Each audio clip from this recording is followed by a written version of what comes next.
I got 30 pages left. So it looks like I'll finally be finishing this book. Got my Yellowstone Select.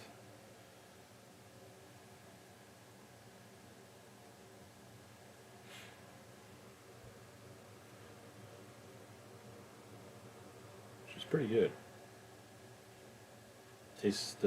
Really tastes like the inside of the wooden barrel, which is what I like. Chapter 43. Robert Jordan lay behind the trunk of a pine tree on the slope of the hill above the road and the bridge and watched it become daylight. He loved this hour of the day, always, and now he watched it, feeling it gray within him, as though he were a part of the slow lightning that comes before the rising of the sun, when solid things darken and space lightens, and the lights that have shone in the night go yellow, and they fade as the day comes. The pine trunks below him were hard and clear now, their trunks solid and brown, and the road was shiny with a wisp of mist over it. The dew had wet him, and the forest floor was soft, and he felt the give of the brown dropped pine needles under his elbows. Before he saw, through the light mist that rose from the stream bed, the steel. Below he saw, through the light mist that rose from the stream bed, the steel of the bridge, straight and rigid across the gap, with the wooden sentry boxes at each end. But as he looked, the structure of the bridge was still spidery and fine in the mist that hung over the stream. He saw the sentry now in his box as he stood, his back with the hanging blanket coat topped by the steel cask on his head, showing as he leaned forward over the whole punched petrol tin of the brazier warming his hands. Robert Jordan heard the stream far down in the rocks, and he saw a faint, thin smoke that rose from the sentry box. He looked at his watch and thought, I wonder if Andres got through to Goals. If we are going to blow it, I would like to breathe very slowly and slow up the time again and feel it. Do you think he made it, Andreas? And if he did, would they call it off? If they had time to call it off? Que va. Do not worry. They will or they won't. There are no more decisions, and in a little while you will know. Suppose the attack is successful. Goals said it could be. That there was a possibility. With our tanks coming down that road, the people coming through from the right and down and past La Granja, and the whole left of the mountains turned. Why don't you ever think of how it is to win? You've been on the defensive for so long, and you can't think of that. Sure, but that was before all that stuff went up this road. That was before all the planes came. Don't be so naive. But remember this, that as long as we can hold them here, we keep the fascists tied up. They can't attack any other country until they finish with us, and they can never finish with us. If the French help at all, if only they leave the frontier open, and if we get planes from America, they can never finish with us. Never, if we get anything at all. These people will fight forever if they are well armed. So you must not expect victory here, not for several years maybe. This is just a holding attack. You must not get illusions about it now. Suppose we got a breakthrough today. This is our first big attack. Keep your sense of proportion. But what if we should have it? Don't get excited, he told himself. Remember what went up the road. You've done what you could about that. We should have portable shortwave sets, though. We will in time. But we haven't yet. You just watch now and do what you should.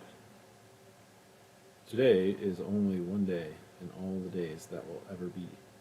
But what will happen in all the other days that ever come can depend on what you do today. It's been that way all this year. It's been that way so many times. All of this war is that way. And you are getting very pompous in the early morning, he told himself. Look there, what's coming now? He saw the two men in blanket capes and steel helmets come around the corner of the road, walking toward the bridge.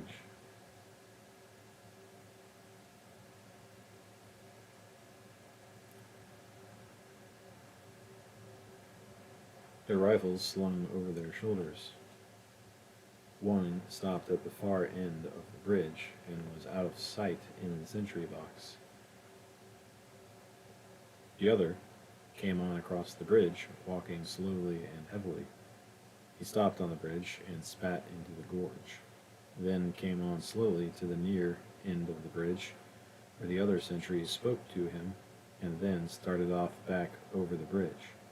The sentry who was relieved walked faster than the other had done, because he's going to coffee, Robert Jordan thought. But he too spat down into the gorge. I wonder if that is a superstition. Is superstition, Robert Jordan thought. I'll have to take me a spit in that gorge too, if I can spit by then. No, it can't be very powerful medicine. It can't work. I'll have to prove it doesn't work before I am out there. The new sentry had gone inside the box and sat down. His rifle, with the bayonet fixed, was leaning against the wall. Robert Jordan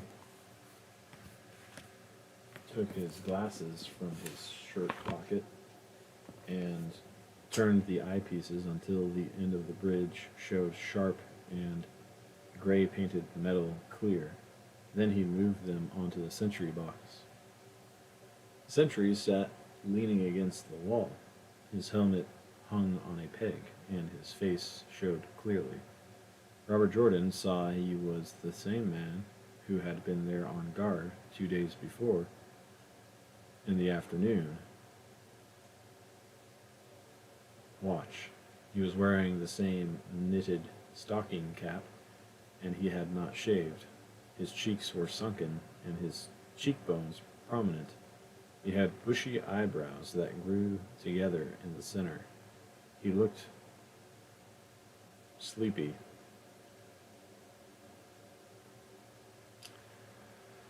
And as Robert Jordan watched him, he yawned. Then he took out a tobacco pouch and a packet of papers and rolled himself a cigarette.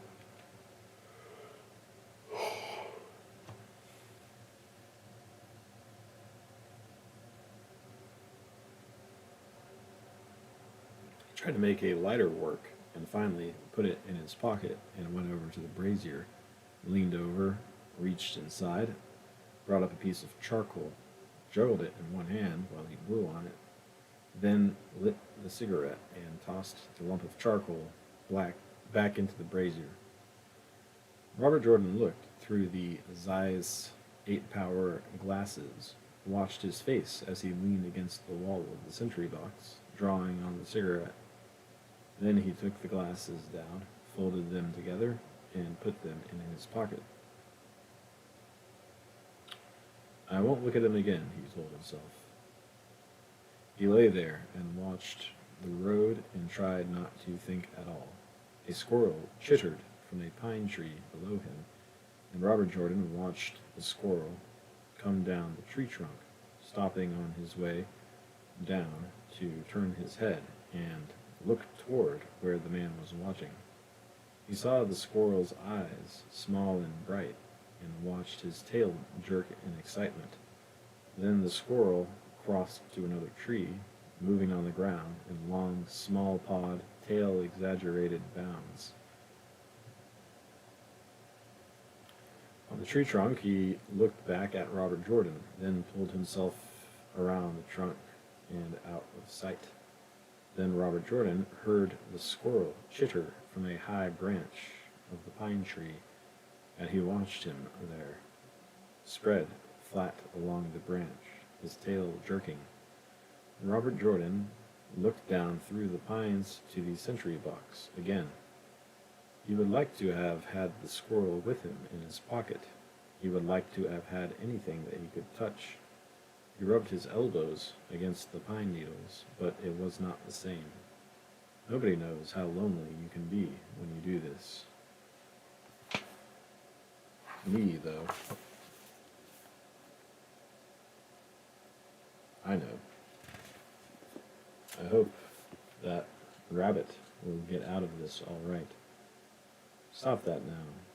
Yes, sure. But I can hope that, and I do.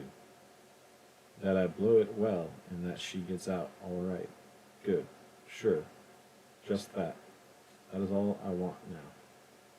He lay there now and looked away from the road and the sentry box and across the far mountain. Just do not think at all, he told himself. He lay there quietly and watched the morning come. It was a fine early summer morning, and it came very fast now, in the end of May.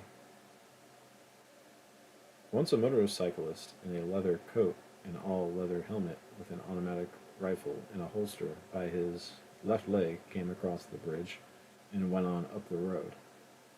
Once an ambulance crossed the bridge, passed below him, and went up the road. But that was all. He smelled the pines, and he heard the stream, and the bridge showed clear now and beautiful in the morning light.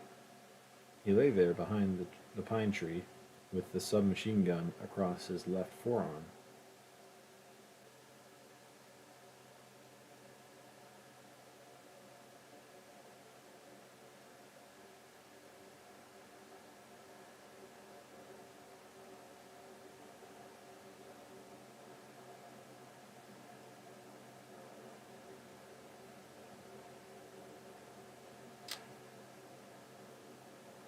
Across his left forearm.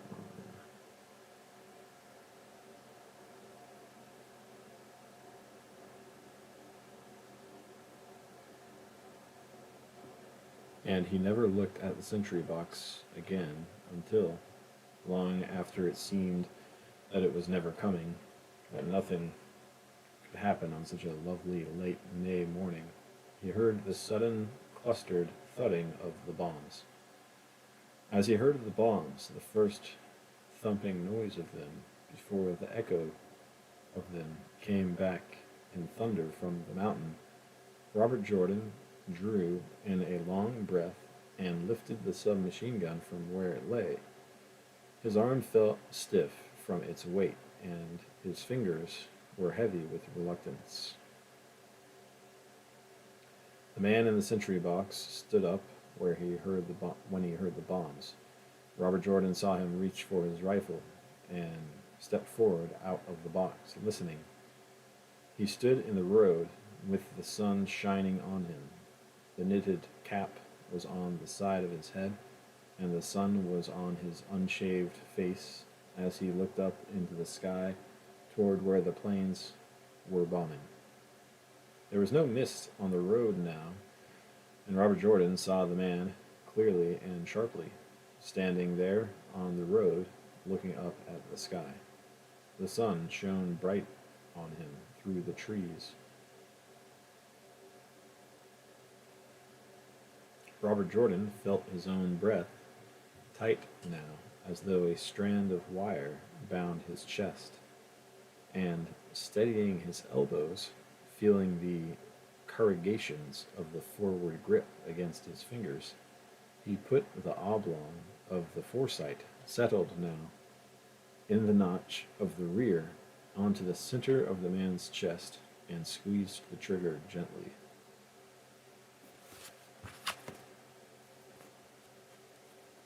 He felt the quick, liquid, spastic lurching of the gun against his shoulder, and on the road the man, looking surprised and hurt, slid forward on his knees, and his forehead doubled on the road. His rifle fell by him, and lay there with one of the man's fingers twisted through the trigger guard. His wrist bent forward. The rifle lay, bayonet forward on the road. Robert Jordan looked away from the man lying with his head doubled under on the road to the bridge, and the sentry box at the other end. He could not see the other sentry, and he looked down the slope to the right, where he knew Augustine was hidden. Then he heard Anselmo shoot, the shot smashing an echo back from the gorge. Then he heard him shoot again. With that second shot came the cracking boom of grenades from around the corner below the bridge. Then there was the noise of grenades from the well up the road to the left. Then he heard rifle firing up the road, and from below came the noise of Pablo's cavalry automatic rifle, spat, spat, spat, spatting into the noise of grenades. He saw Anselmo scrambling down the steep cut to the far end of the bridge, and he slung the submachine gun over his shoulder and picked up the two heavy packs from behind the pine trunks, and with one in each hand, the packs pulling his arms so that he felt the tendons would pull out of his shoulders, he ran, lurching down the steep slope to the road. As he ran, he heard Augustine shouting, "Buena casa, Ingles! Buena casa!" And he thought, "Nice hunting, like hell, nice hunting." And just then he heard Anselmo shoot at the far end of the bridge. The noise of the shot clanging in the steel girders, he passed the sentry where he lay and ran onto the bridge, the packs swinging. The old man came running toward him, holding his carbine in one hand. "Sin novedad," he shouted. "There's nothing wrong. Tuve que rematarlo. I had to finish him." Robert Jordan, kneeling, opening the packs in the center of the bridge, taking out his material, saw that tears were running down Anselmo's cheeks through the gray beard stubble. "Yo mate uno tambien," he said to Anselmo. "I killed one too," and jerked his head toward where the sentry lay hunched over in the road at the end of the bridge.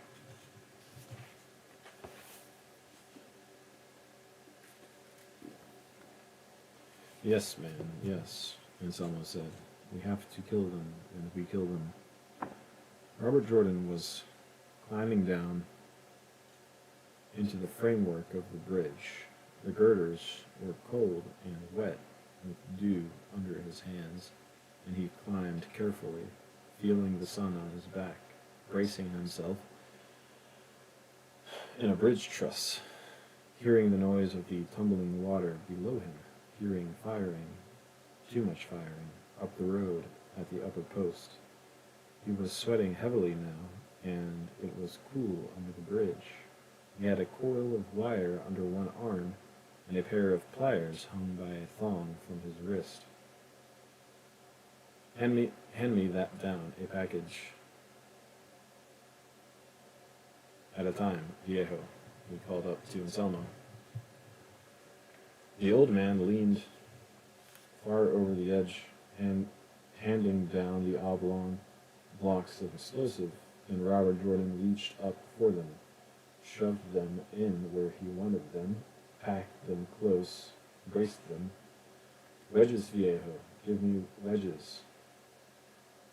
Smelling the fresh shingle smell of the new whittled wedges, as he tapped them in tight to hold the charge between the girders. Now as he worked, placing, bracing, wedging, lashing tight with wire, thinking only of demolition, working fast and skillfully as a surgeon works, he heard a rattle of firing from below on the road. Then there was the noise of a grenade, then another, booming through the rushing noise the water made. Then it was quiet from that direction. Damn, he thought, I wonder what hit them then. There was still firing up the road at the upper post. Two, damned much firing, and he was lashing two grenades side by side on top of the braced blocks of explosive, winding wire over their corrugations so they would hold tight and firm, and lashing it tight, twisting it with the pliers. He felt of the whole thing, and then, to make it more solid, tapped in a wedge above the grenades that blocked the whole charge firmly against the steel. The other side now, viejo, he shouted up to Anselmo, and climbed across through the trestling like a bloody Tarzan in a rolled steel forest, he thought. And then, coming out from under the dark, the stream tumbling below him, he looked up and saw Anselmo's face as he reached the packages of explosive down to him. Goddamn good face, he thought, not crying now. That's all to the good. And one side done. This side now, and we're done. This will drop it like, what all? Come on, don't get excited. Do it. Clean and fast, that's the last one. Don't fumble with it. Take your time. Don't try to do it faster than you can. You can't lose now. Nobody can keep you from blowing one side now. You're doing it just the way you should. This is a cool place. Christ, it feels cool as a wine cellar, and there's no crap. Usually working under a stone bridge, it's full of crap. This is a dream bridge, a bloody dream bridge. It's the old man on top who's in a bad spot. Don't try to do it faster than you can. I wish that shooting would be over up above. Give me some wedges, viejo. I don't like that shooting still. Pilar has got in trouble there. Some of the posts must have been out back, or behind the mill. They're still shooting. That means there's somebody still at the mill. And all that damned sawdust. Those big piles of sawdust. Sawdust, when it's old and packed, is good stuff to fight behind. There must be several of them still. It's quiet below with Pablo. I wonder what that second flare-up was. It must have been a car or a motorcyclist. I hope to God they don't have any armored cars come up or any tanks.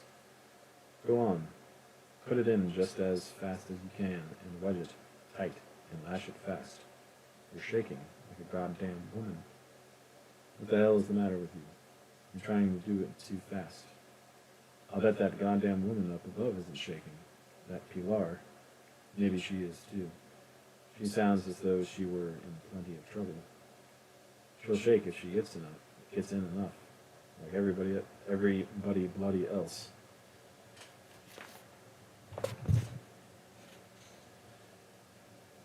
He leaned out and up into the sunlight, and as he reached his hand up to take what Anselmo handed him,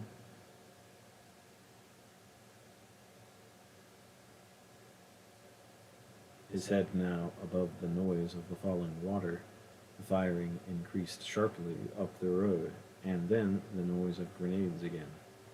then more grenades. They rushed the sawmill then. It's lucky I've got this stuff in blocks, he thought, instead of sticks. What the hell? It's just neater. Although a lousy canvas sack full of jelly would be quicker. 2 sacks. No, 1 of that would do. And if we just had detonators and the old exploder, son of a bitch threw my exploder in the river. That old box, in the places that it's been. In this river he threw it, that bastard Pablo. He gave them hell there, below just now. Give me some more of that, viejo. The old man's doing very well. The old man's doing very well. He's in quite a place up there.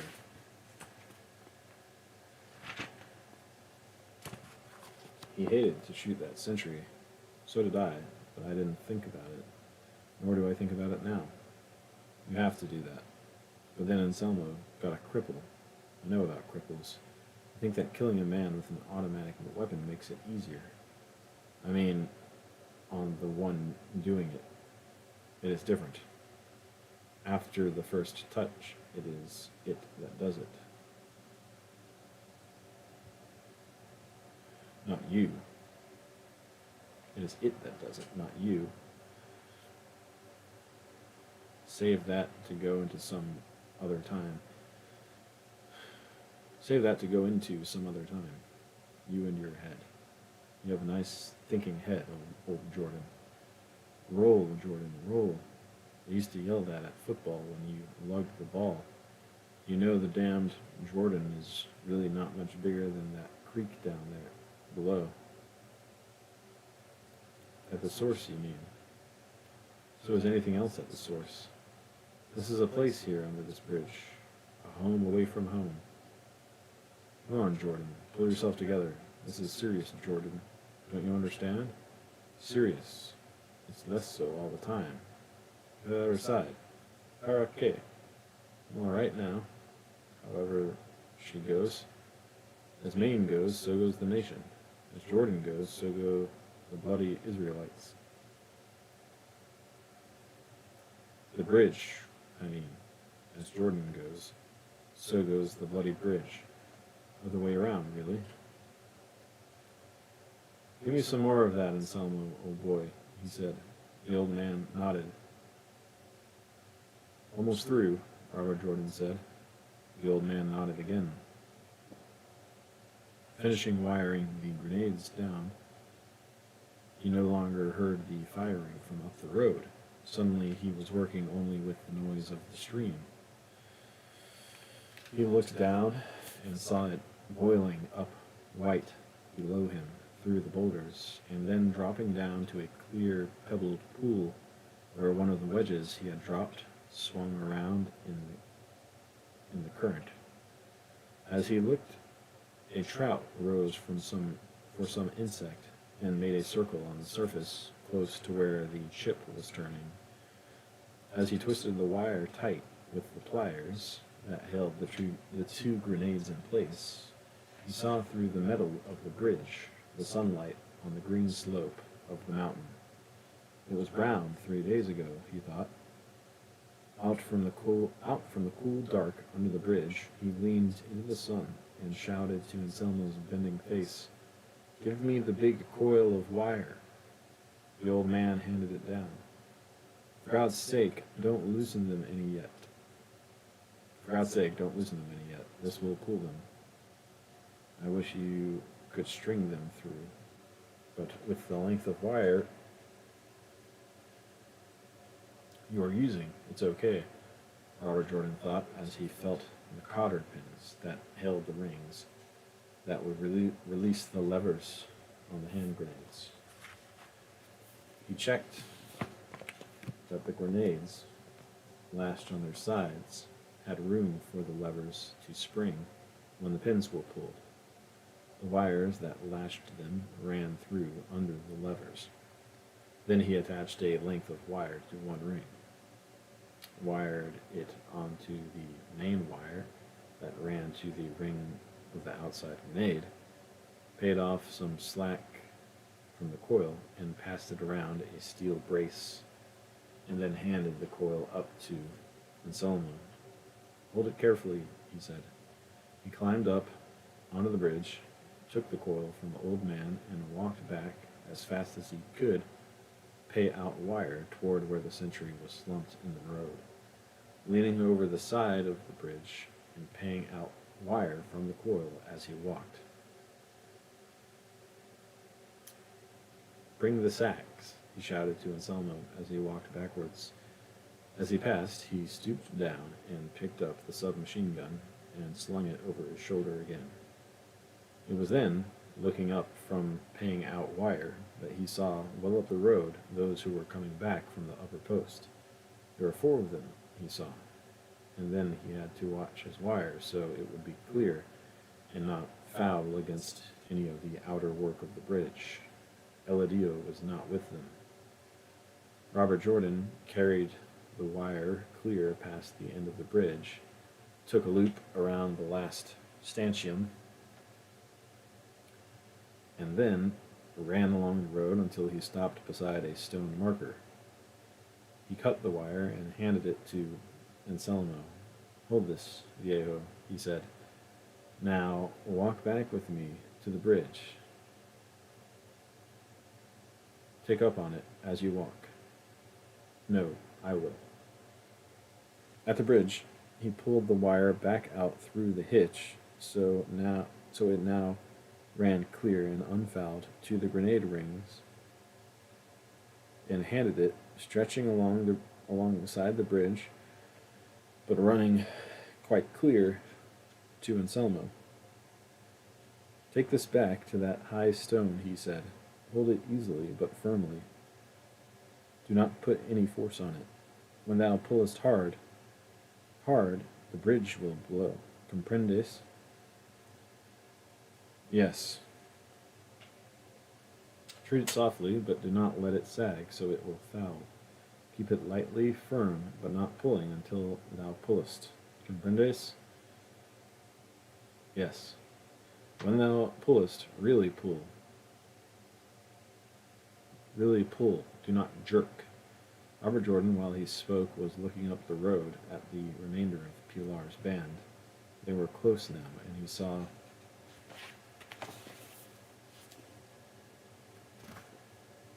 Primitivo and Raphael were supporting Fernando. He looked to be shot through the groin, for he was holding himself there with both hands, while the man and the boy held him on either side. His right leg was dragging, the side of the shoe scraping on the road as they walked him. Pilar was climbing the bank into the timber, carrying 3 rifles. Robert Jordan could not see her face, but her head was up, and she was climbing as fast as she could. How does it go? Primitivo called. Good. We are almost finished, Robert Jordan shouted back. There was no need to ask how it went with them. As he looked away, the 3 were on the edge of the road, and Fernando was shaking his head as they tried to get him up the bank. Give me a rifle here, Robert Jordan heard him say in a choky voice. No, hombre, we will get thee to the horses. What would I do with a horse? Fernando said. I am very well here. Robert Jordan did not hear the rest, for he was speaking to Anselmo. Blow it if tanks come, he said, but only if they come onto it. Blow it if armored cars come, if they come onto it. Anything else, Pablo will stop. I will not blow it with thee beneath it. Take no account of me. Blow it if thou needest to. I fix the other wire and come back. Then we blow it together. He started running for the center of the bridge.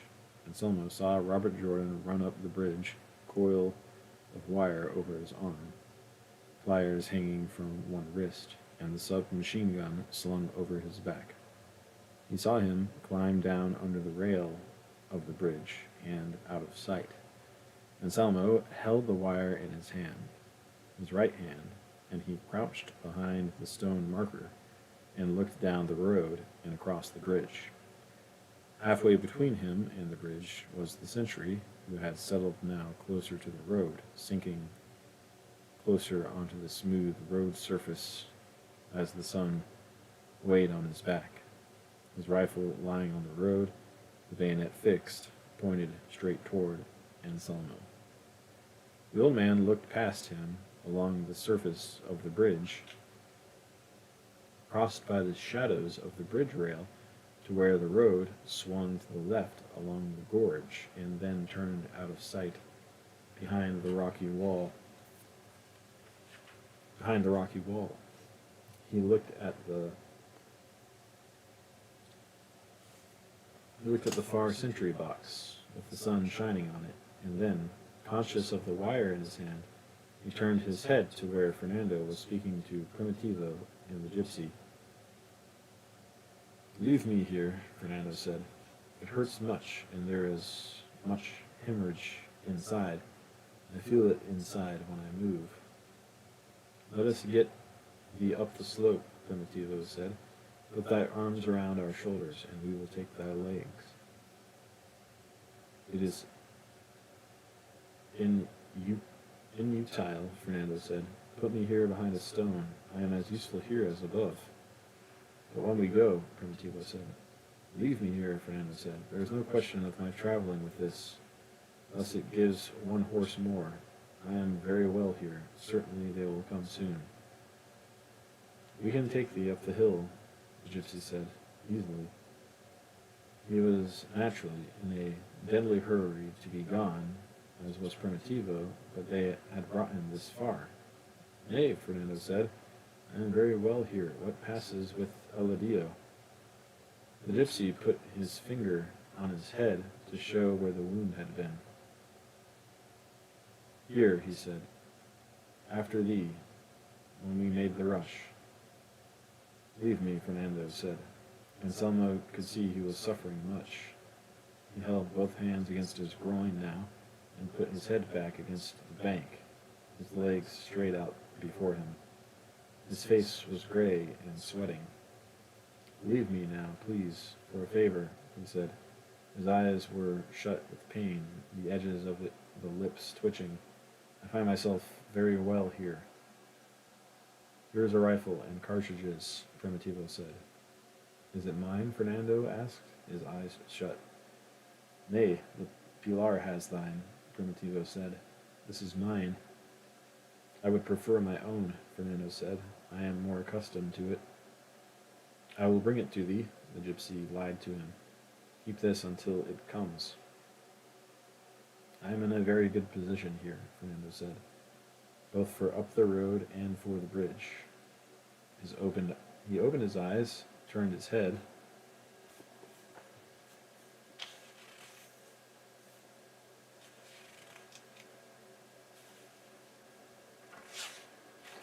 and looked across the bridge, then shut them as the pain came. The gypsy tapped his head and motioned with his thumb to Primitivo for them to be off. "Then we will be down for thee," Primitivo said, and started up the slope after the gypsy, who was climbing fast. Fernando lay back against the bank. In front of him was one of the whitewashed stones that marked the edge of the road. His head was in the shadow, but the sun shone on his plugged and bandaged wound and on his hands that were cupped over it. His legs and his feet were in the sun. The rifle lay beside him, and there were 3 clips of cartridges shining in the sun beside the rifle. A fly crawled on his hand, but the small tickling did not come through the pain. "Fernando!" Anselmo called to him from where he crouched, holding the wire. He had made a loop in the end of the wire and twisted it close so that he could hold it in his fist. "Fernando!" he called again. Fernando opened his eyes and looked at him. "How does it go?" Fernando asked. "Very good," Anselmo said. "Now in a minute we will be blowing it." "I am pleased.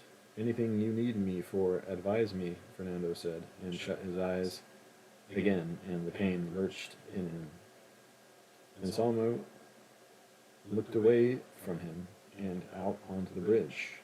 He was watching for the first sight of the coil of wire being handed up onto the bridge, and for the Inglese's sunburnt head and face to follow it as he would pull himself up the side. At the same time, he was watching beyond the bridge for anything to come around the far corner of the road. He did not feel afraid now at all, and he had not been afraid all the day. It goes so fast, and it is so normal, he thought. I hated the shooting of the guard, and it made me an emotion that is past now. How could the Inglés say that the shooting of a man is like the shooting of an animal? In all hunting I have had an elation, and no feeling of wrong. But to shoot a man gives a feeling as though one had struck one's own brother when you are grown men, and to shoot him various times to kill him. Nay, do not think of that. That gave thee too much emotion, and thee ran blubbering down the bridge like a woman. That is over, he told himself, and thou canst try to atone for it as for the others. But now thou hast what thou asked for last night, coming across the hills. Thou art in battle, and thou hast no problem. If I die on this morning, now, it is all right.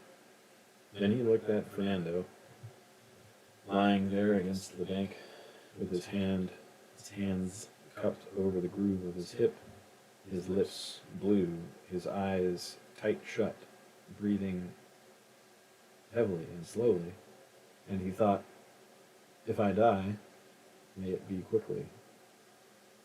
Nay, I said, I would ask nothing more if I were granted what I needed for today. So I will not ask. Understand? I ask nothing in any way. Give me what I asked for, and I leave all the rest according to discretion. He listened to the noise that came far away of the battle at the pass, and he said to himself, truly this is a great day.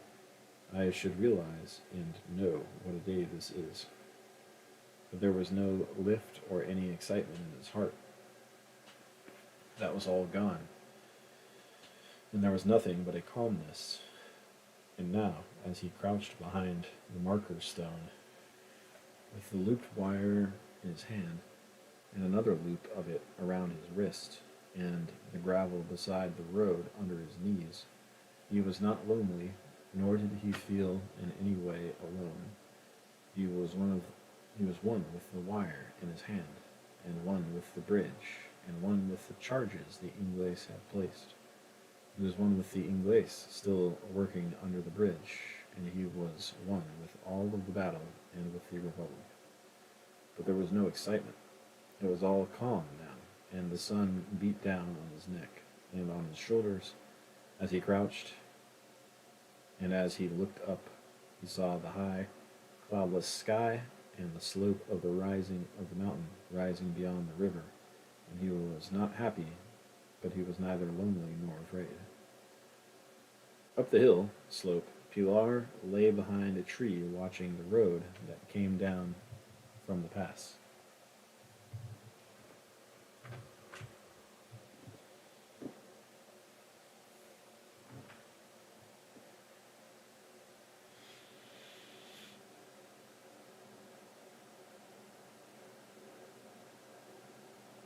She had 3 loaded rifles by her, and she handed one to Primitivo as he dropped down beside her.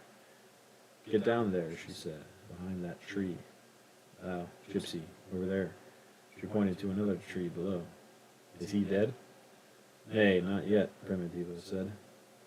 It was bad luck, Pilar said. If we had had 2 more, it need not have happened. He should have crawled around the sawdust pile. Is he all right there where he is? Primitivo shook his head. When the Ingles blows the bridge, will fragments come this far? The gypsy asked from behind his tree. I don't know, Pilar said. But Augustine with the Machina is closer than thee. The Ingles would not have placed him there if it were too close. But I remember with the blowing of the train, the lamp of the engine blew by over my head, and pieces of steel flew by like swallows.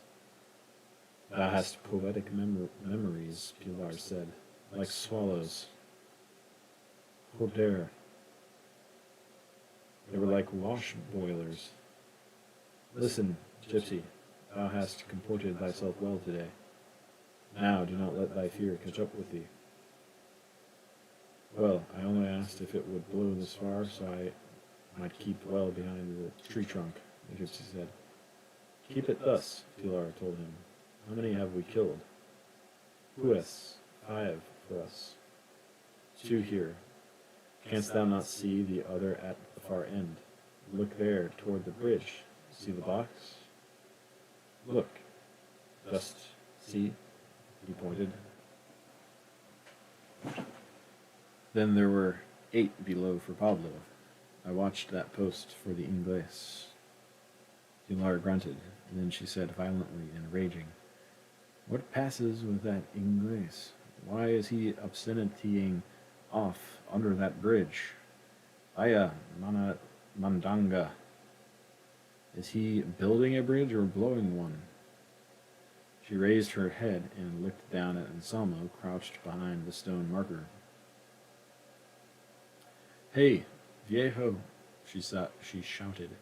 What passes with thy obscenity of an Inglés? Patience, woman, Anselmo called up, holding the wire lightly but firmly. He is terminating his work. But what in the name of the great horde does he take so much time about? Es muy concienzudo. Concienzudo, Anselmo shouted. It is a scientific labor. I obscenity in the milk of science, Pilar raged to the gypsy. Let the filth-faced obscenity blow it and be done. Maria, she shouted in her deep voice up the hill. Thy Inglés, and she shouted a flood of obscenity about Jordan's imaginary actions under the bridge. Calm yourself, woman, Anselmo called from the road. He is doing an enormous work. He is finishing it now. The hell with it, Pilar raged. It is speed that counts. Just then they all heard firing start down the road where Pablo was holding the post he had taken. Pilar stopped cursing and listened. Aye, she said. Aye, that's it. Robert Jordan heard it as he swung the coil of wire up onto the bridge with one hand and then pulled himself up after it. As his knees rested on the edge of the iron of the bridge and his hands were on the surface, he heard the machine gun firing around the bend below. It was a different sound from Pablo's automatic rifle. He got to his feet, leaned over, passed his coil of wire clear, and commenced to pay out wire as he walked backwards and sideways along the bridge. He heard the firing, and as he walked, he felt in the pit of his stomach as though it echoed on his own diaphragm. It was closer now as he walked, and he looked back at the bend of the road, but it was still clear of any car or tank or men. It was still clear when he was halfway to the end of the bridge. It was still clear when he was 3/4 of the way, his wire running clear and unfouled. And it was still clear as he climbed around behind the sentry box, holding his wire out to keep it from catching on the ironwork. His wire running clear and unfouled. And it was still clear as he climbed around behind the sentry box, holding his wire out to keep he was on the road, and it was still clear below on the road. And then he was moving fast backwards up the little washed-out gully by the lower side of the road, as an outfielder goes backwards for a long fly ball, keeping the wire taut. And now he was almost opposite Anselmo's stone, and it was still clear below the bridge. Then he heard the truck coming down the road, and saw it over his shoulder, just coming onto the long slope. And he swung his wrists around the wire and yelled to Anselmo, "Blow her!" And he dug his heels in and leaned back hard onto the tension of the wire. with a tourniquet around his wrist, and the noise of the truck was coming behind. And ahead, there was the road with the dead sentry, and the long bridge, and the stretch of the road below, still clear, and then there was a cracking roar in the middle of the bridge.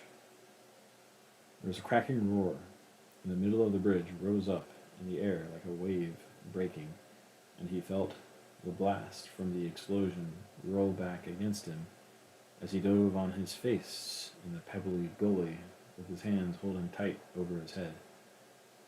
His face was down against the pebbles as the bridge settled, had risen, and the familiar yellow smell of it rolled over him in acrid smoke, and then it commenced to rain pieces of steel.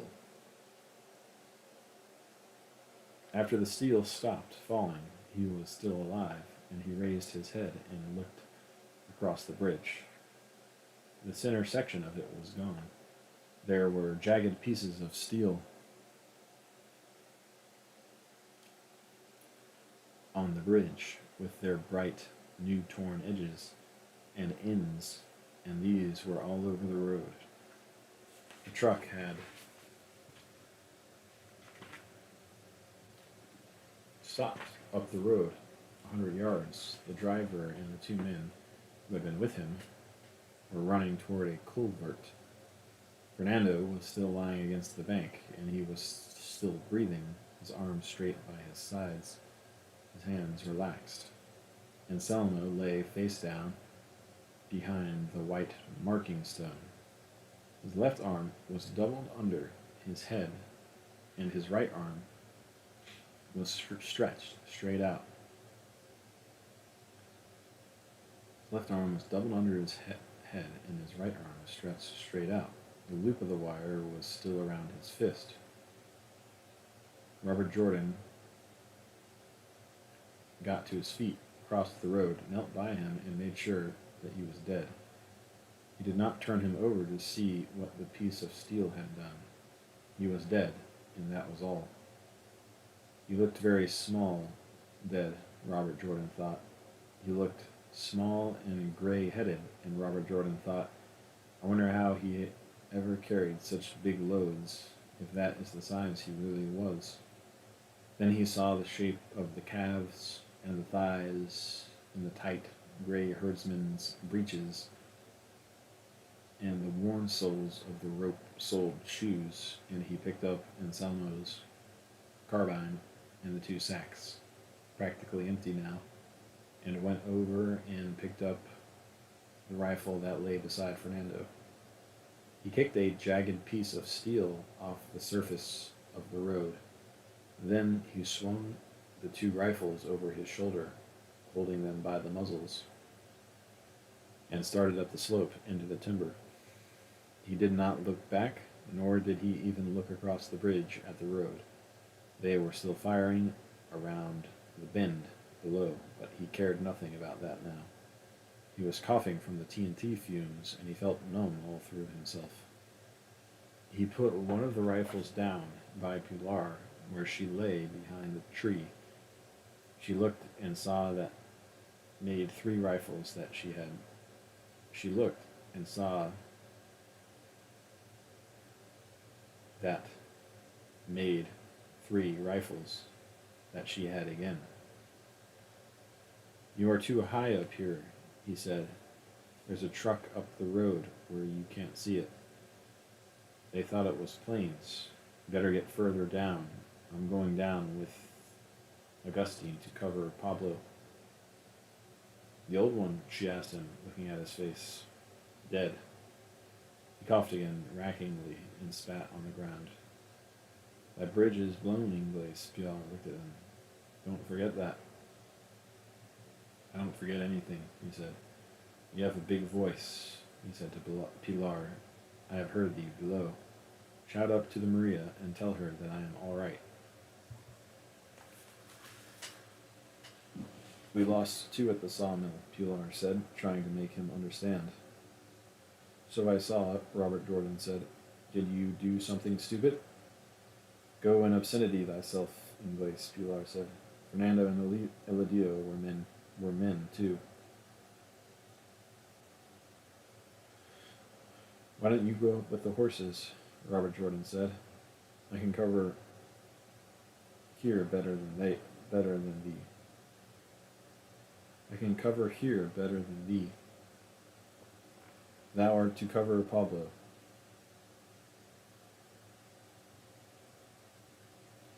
The hell with Pablo. Let him cover himself with Maerda. Nay, Ingles, he came back. He has fought much below there. Thou hast not listened? He is fighting now, against something bad. Do you not hear? I'll cover him, but obscenity all of you, thou and Pablo both. Ingles, Pilar said, calm thyself. I have been with thee in this as no one could be. Pablo did thee a wrong, but he returned.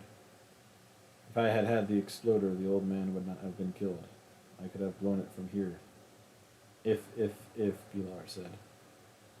The anger and the emptiness and the hate that had come with the letdown after the bridge when he had looked up from where he had lain and crouching, seen Anselmo dead, were still all through him. In him, too, was despair from the sorrow that soldiers turn to hatred in order that they may continue to be soldiers. Now it was over.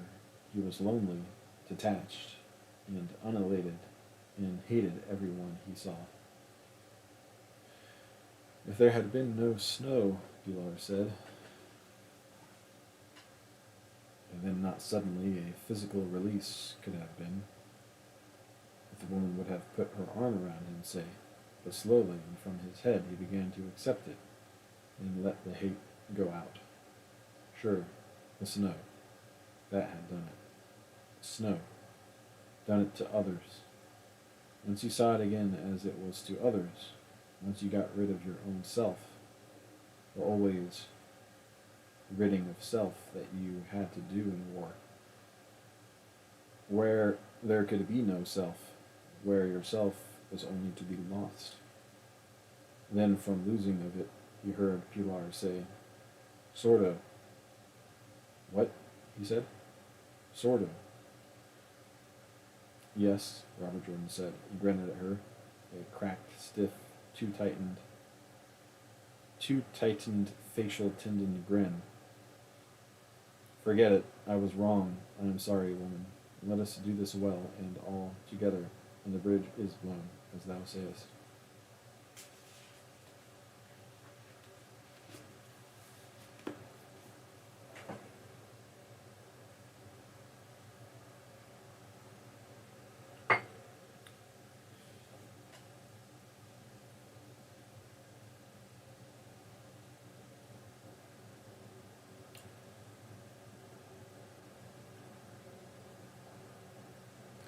Yes.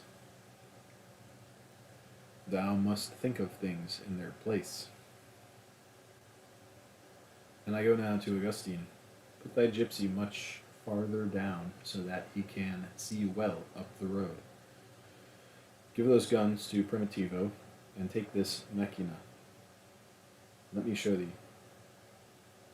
Keep the machina, Pilar said. We will not be here any time. Pablo should come now, and we will be going. Raphael, Robert Jordan said, come down here with me. Here. Good. See those coming out of the culvert. There above the truck. Coming toward the truck. Hit me one of those. Sit. Take it easy. The gypsy aimed carefully and fired as he jerked the bolt back and ejected the shell. Robert Jordan said, Over. You threw against the rock above. See the rock dust? Lower by 2 feet. Now, careful. They're running. Good. Sigue terrando. I got one, the gypsy said. The man was down in the road, halfway between the culvert and the truck. The other two did not stop to drag him. They ran for the culvert and ducked in. Don't shoot at him, Robert Jordan said. Shoot for the top part of a front tire on the truck. So if you miss, you'll hit the engine. Good. He watched with the glasses. A little lower. Good. You shoot like hell. Mucho, mucho. Shoot me the top of the radiator. Anywhere on the radiator. Now art a champion. Look, don't let anything come past that point there. See? Watch me break the windshield in the truck, the gypsy said happily. Nay, the truck is already sick, Robert Jordan said. Hold thy fire until anything comes down the road. Start firing when it is opposite the culvert. Try to hit the driver. That you all should fire then. He spoke to Pilar, who had come farther down the slope with Primitivo. You are wonderfully placed here. See how that steepness guards thy flank. That you should get about thy business with Augustine, Pilar said. Desist from thy lecture. I have seen terrain in my time. Put Primitivo farther up there, Robert Jordan said. There. See, man? See, man? This side of where the bank steepens. Leave me, said Pilar. Get along, Ingles, thou and thy perfection. Here, there is no problem. Just then they heard the planes. Maria had been with the horses for a long time, but they were no comfort to her, nor was she any to them. From where she was in the forest, she could not see the road, nor could she see the bridge, and when the firing started, she put her arm around the neck of the big white-faced bay stallion that she had gentled and brought gifts to many times when the horses had been in the corral in the trees below the camp. But her nervousness made the big stallion nervous, too, and he jerked his head, his nostrils widening at the firing and the noise of the bombs. Maria could not keep still, and she walked around, patting and gentling the horses and making them all more nervous and agitated. She tried to think of the firing not as just a terrible thing that was happening, but to realize that it was Pablo below with the new men, and Pilar with the others above, and that she must not worry nor get into a panic, but must have confidence in Roberto. But she could not do this, and all the firing above and below the bridge, and the distant sound of the battle that rolled down from the pass, like the noise of a far-off storm with a dry, rolling rattle in it, and the irregular beat of the bombs was simply a horrible thing that almost kept her from breathing.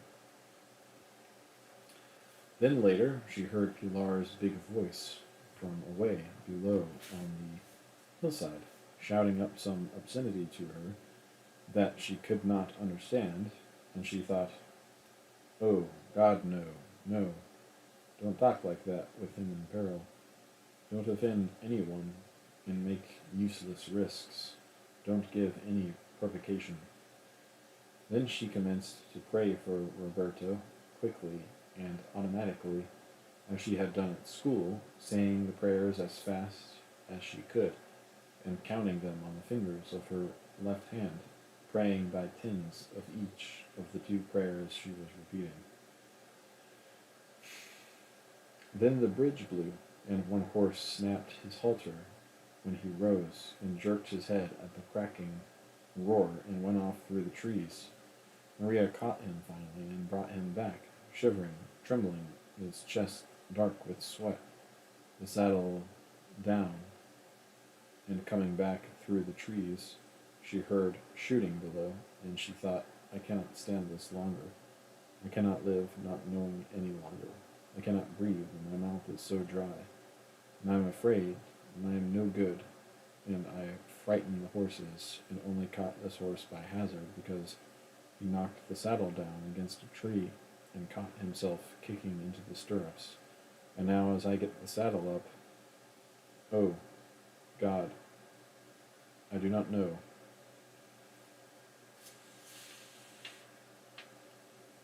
I cannot bear it. Oh, please have him be all right, for all my heart and all of me is at the bridge. The Republic is one thing, and we must win is another thing. But oh, sweet blessed Virgin, bring him back to me from the bridge, and I will do anything thou sayest ever, because I am not here. There isn't any me. I am only with him. Take care of him for me, and that will be me, and then I will do the things for thee, and he will not mind, nor will it be against the Republic. Oh, please forgive me, for I am very confused. I am too confused now. But if thou takest care of him, I will do whatever is right. I will do what he says, and what you say. With the two of me I will do it. But this, now, not knowing, I cannot endure. Then the horse tied again, she with the saddle up now, the blanket smoothed, hauling tight on the cinch, she heard the big deep voice from the timber below. Maria, Maria, thy Inglés is all right. Hear me? All right. Sin novidad. Maria held the saddle with both hands and pressed her cropped head hard against it and cried.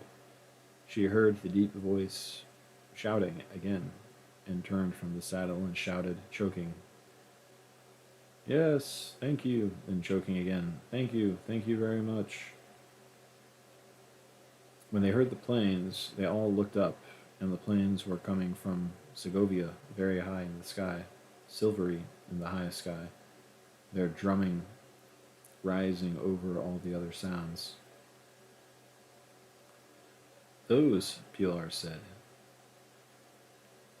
There has only lacked those. Robert Jordan put his arm on her shoulder as he watched them. Nay, woman, he said, those do not come for us. Those have no time for us. Calm thyself. I hate them. Me too, but now I must go to Augustine. He circled the hillside through the pines, and all the time there was the throbbing drumming of the planes, and across the shattered bridge on the road below, around the bend of the road, there was the intermittent hammering fire of a heavy machine gun. Robert Jordan dropped down to where Augustine lay in the clump of scrub pines behind the automatic rifle, and more planes were coming all the time.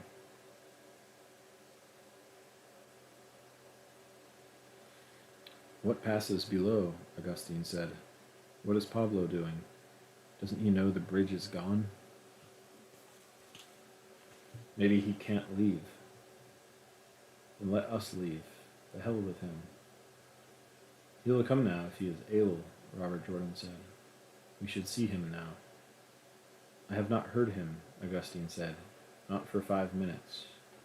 No, there, listen. There he is. That's him.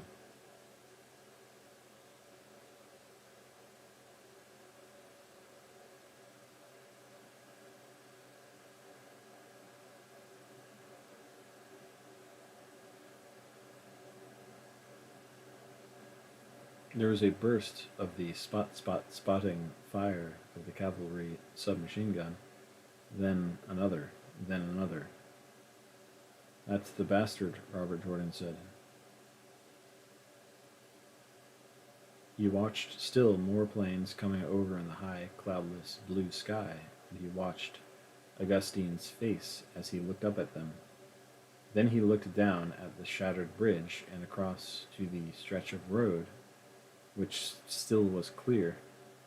He coughed and spat and listened to the heavy machine gun hammer again below the bend. It sounded to be in the same place that it was before. And what's that? Augustine asked. What the unnameable is that? It has been going since before I blew the bridge, Robert Jordan said. He looked down at the bridge now, and he could see the stream through the torn gap where the center had fallen, hanging like a bent steel apron.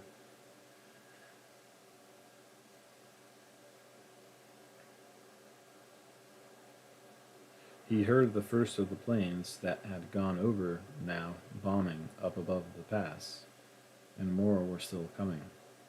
The noise of their motors filled all the high sky, and looking up he saw their pursuit, minute and tiny, circling and wheeling high above them.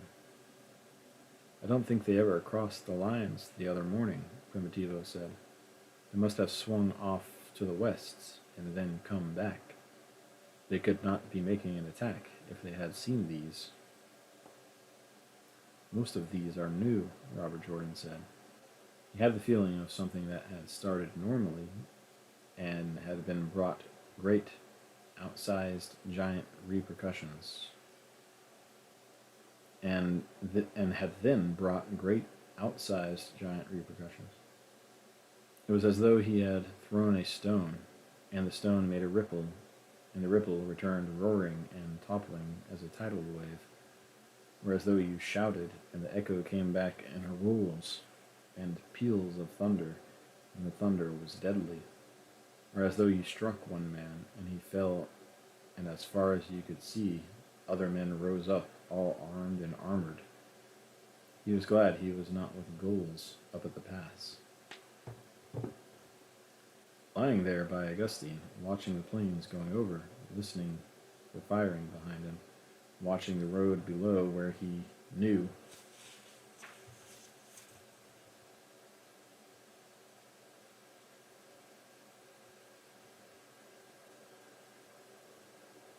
it's the last chapter.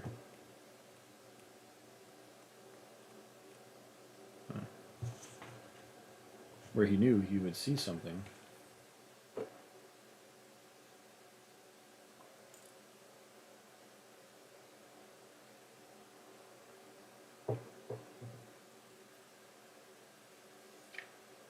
But not what it would be. He still felt numb with the surprise that he had not been killed at the bridge. He had accepted being killed so completely that all of this now seemed unreal. Shake out of that, he said to himself. Get rid of that. There is much, much, much to be done today. But it would not leave him, and he felt, consciously, all of this becoming like a dream. He swallowed too much of that smoke, he told himself, but he knew it was not that. He could feel solidly how unreal it all was through the absolute reality, and he looked down at the bridge and then back to the sentry lying on the road, to where Anselmo lay, to Fernando against the bank, and back up the smooth brown road to the stalled truck, and still it was unreal. You better sell out your part of you quickly, he told himself. You're like one of those cocks in the pit where nobody has seen the wound given, and it doesn't show, and he is already going cold with it.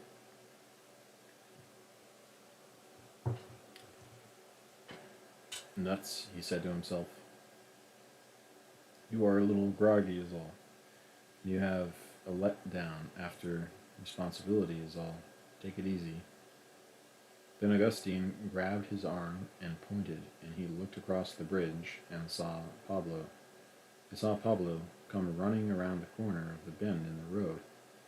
At the sheer rock where the road went out of sight, they saw him stop and lean against the rock and fire back up the road. Robert Jordan saw Pablo, short, heavy, and stocky, his cap gone, leaning against the rock wall and firing the short cavalry automatic rifle, and he could see the bright flicker of the cascading brass holes as the sun caught them. They saw Pablo crouch and fire another burst. Then, without looking back, he came running, short, bow-legged, fast, his head bent down straight toward the bridge. Robert Jordan had pushed Augustine over, and he had the stock of the big automatic rifle against his shoulder, and was sighting on the bend of the road, his own submachine gun lay by his left hand. It was not accurate enough for that range. As Pablo came toward them, Robert Jordan sighted on the bend, but nothing came. Pablo had reached the bridge, looked over his shoulder once, glanced at the bridge, and then turned to his left and gone down into the gorge and out of sight. Robert Jordan was still watching the bend, and nothing had come in sight. Augustine got up on one knee. He could see Pablo climbing down into the gorge like a goat. There had been no noise of firing below since they had first seen Pablo. "You see anything up above? On the rocks above?" Robert Jordan asked. "Nothing." Robert Jordan watched the bend of the road. He knew the wall just below that was too steep for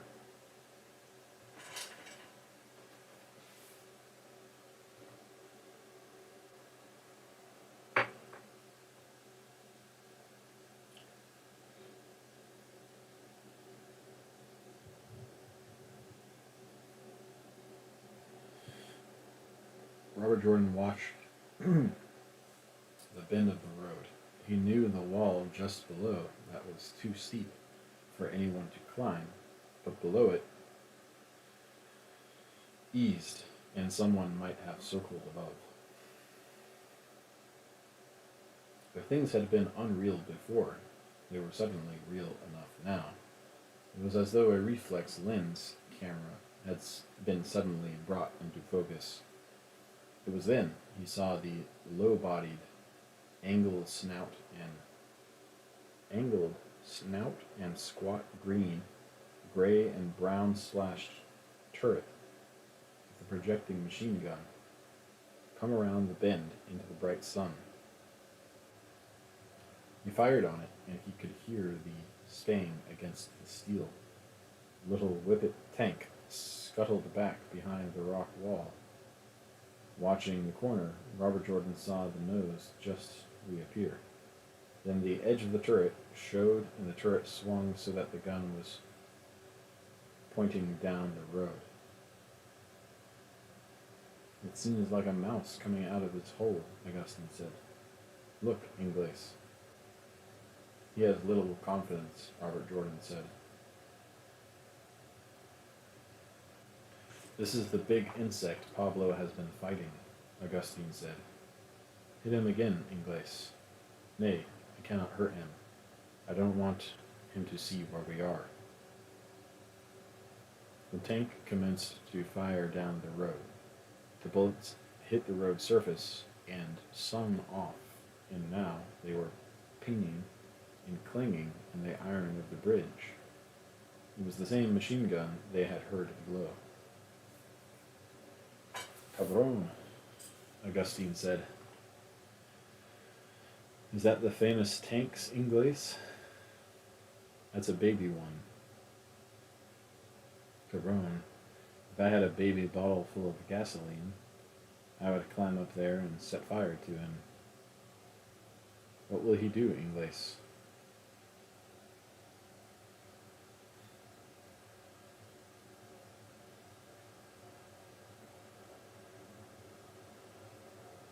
"After a while, we will have another look." Another typo here. "And these are what men fear," Augustine said. "Look, Ingles. He's re-killing the sentries. Since he has no other target," Robert Jordan said. "Do not reproach him."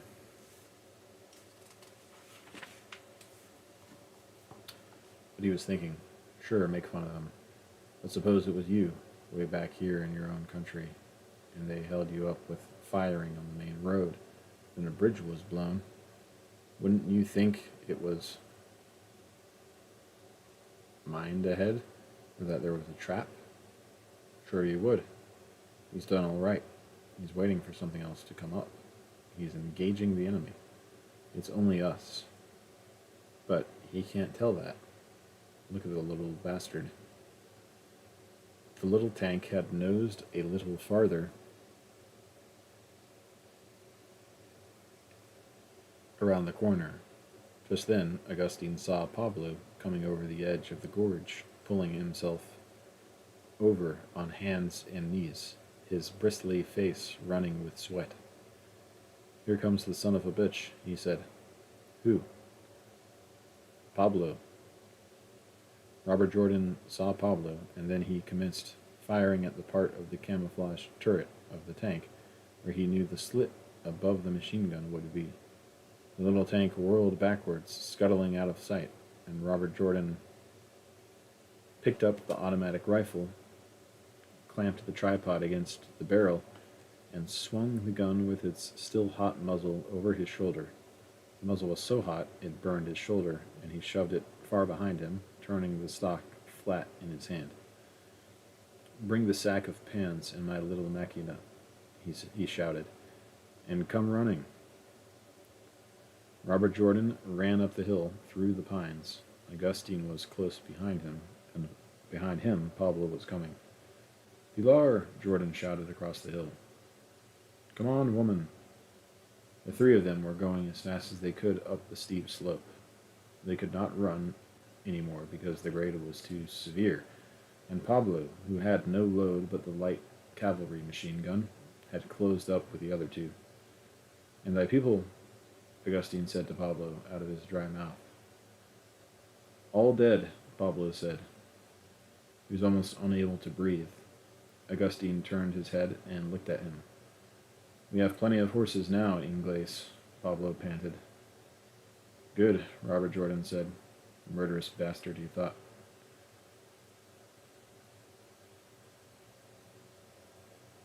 "What did you encounter?" "Everything," Pablo said. He was breathing in lunges. "What passed with Pilar?" "She lost Fernando and the brother, Eladio," Augustine said. "And thou?" Pablo asked. "I lost Anselmo." "There are lots of horses," Pablo said, "even for the baggage." Augustine bit his lip, looked at Robert Jordan, and shook his head. Below them, out of sight, through the trees, they heard the tank firing on the road and bridge again. Robert Jordan jerked his head. "What passed with that?" he said to Pablo. He did not look. He did not like to look at Pablo, nor smell him, but he wanted to hear him. "I could not leave with that there," Pablo said. "We were barricaded at the lower bend of the post. Finally, it went back to look for something, and I came." "What were you shooting at the bend?" Augustine asked bluntly. Pablo looked at him, started to grin, thought better of it, and said nothing. "Did you shoot them all?" Augustine asked. Robert Jordan was thinking. "Keep your mouth shut. It is none of your business now. They have done all that you could expect and more. This is an intertribal matter. Don't make moral judgments. What do you expect from a murderer? You're working with a murderer. Keep your mouth shut. You knew enough about him before. This is nothing new. But you dirty bastard," he thought. "You dirty, rotten bastard." His chest was aching with climbing as though it was split after the running, and ahead now, through the trees, he saw the horses. "Go ahead," Augustine was saying. "Why do you not say you shot them?" "Shut up," Pablo said. "I have fought much today, and well. Ask the Ingles." "And now get us through today," Robert Jordan said, "for it is thee who has the plan for this." "I have a good plan," Pablo said. "With a little luck, we will be all right." He was beginning to breathe better. "You are not going to kill any of us, are you?" Augustine said, "for I will kill thee now." "Shut up," Pablo said. "I have to look after thy interest and that of the band. This is war. One cannot do what one would wish." "Cabron," said Augustine, "you take all the prizes." Tell me what thou encountered below, Robert Jordan said to Pablo. Everything, Pablo repeated. He was still breathing as though it were tearing his chest, but he could talk steadily now, and his face and head were running with sweat, and his shoulders and chest were soaked with it. He looked at Robert Jordan cautiously to see if he were really friendly, and then he grinned. Everything, he said again. First we took the post, then came a motorcyclist, then another, then an ambulance, then a camion, then the tank, just before thou didst the bridge. Then the tank could not hurt us, but we could not leave it, for it commanded the road. Then it went away, and I came. And thy people, Augustine put in, still looking for trouble. Shut up, Pablo looked at him squarely, and his face was the face of a man who had fought well before any other thing had happened. They were not of our band. His face was the face of a man who had fought well before any other thing had happened. Now they could see the horses tied to the trees, the sun coming down on them through the pine branches, and them tossing their heads and kicking against the botflies, and Robert Jordan saw Maria, and the next thing he was holding her tight, with the automatic rifle leaning against his side, the flash cone pressing against his ribs, and Maria saying, "Thou, Roberto, oh thou." "Yes, Rabbit, my good Rabbit, now we go." "Art thou here, truly?" Yes, truly, oh thou." He had never thought that you could know that there was a woman if there was a battle, nor that any part of you could know it, or respond to it, nor that if there was a woman, that she should have breasts small, round, and tight against you through a shirt, nor that they, the breasts, could know about the two of them in battle. But it was true, and he thought good.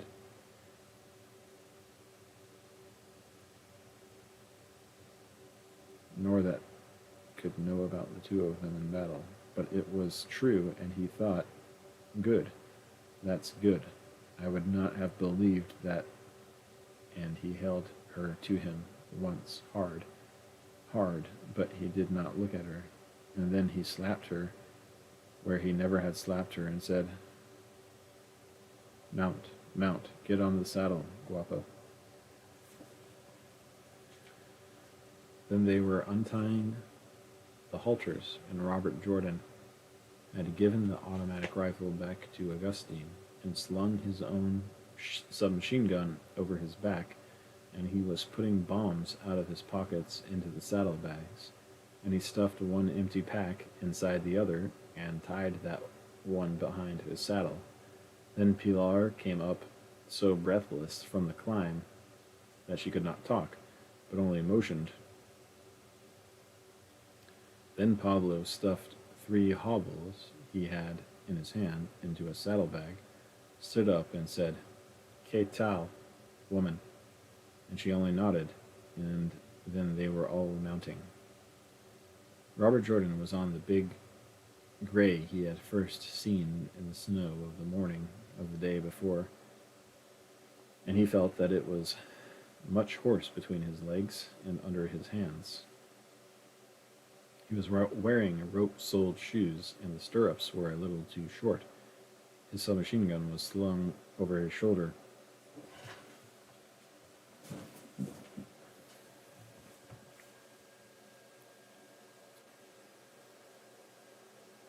His pockets were full of clips, and he was sitting reloading the one-used clip, the reins under one arm, tight, watching Pilar mount into a strange sort of seat on top of the duffel, lashed onto the saddle of the buckskin. "Cut that stuff loose, for God's sake," Primitivo said. "Thou wilt fall, and the horse cannot carry it. Shut up, said Pilar. We go to make a life with this. Canst ride like that, woman? Pablo asked her from the Guardia Civil saddle on the great bay horse. Like any milk peddler, Pilar told him. How do you go, old one? Straight down, across the road, up the far slope, and into the timber where it narrows.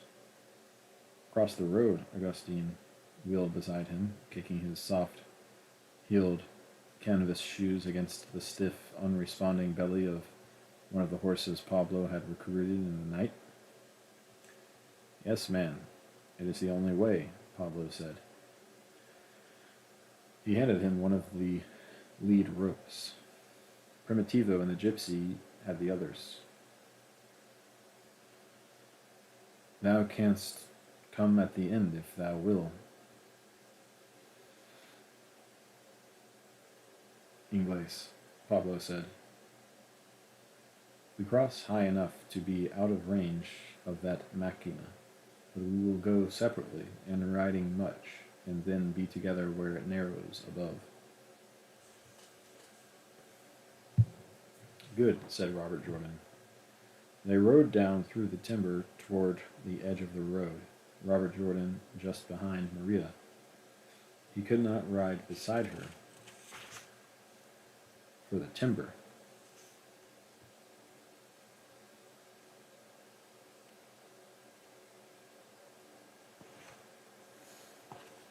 He caressed the gray once with his thigh muscles, and then held him steady as they dropped down, fast and sliding through the pines, telling the gray with his thighs as they dropped down what the spurs would have told him if they had been on level ground.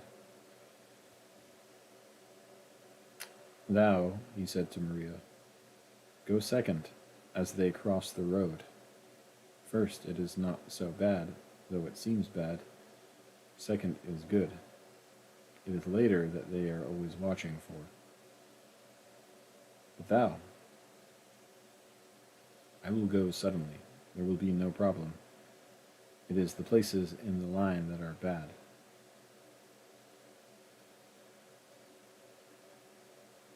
He was watching the round, bristly head of Pablo, sunk in his shoulders as he rode, his automatic rifle slung over his shoulder.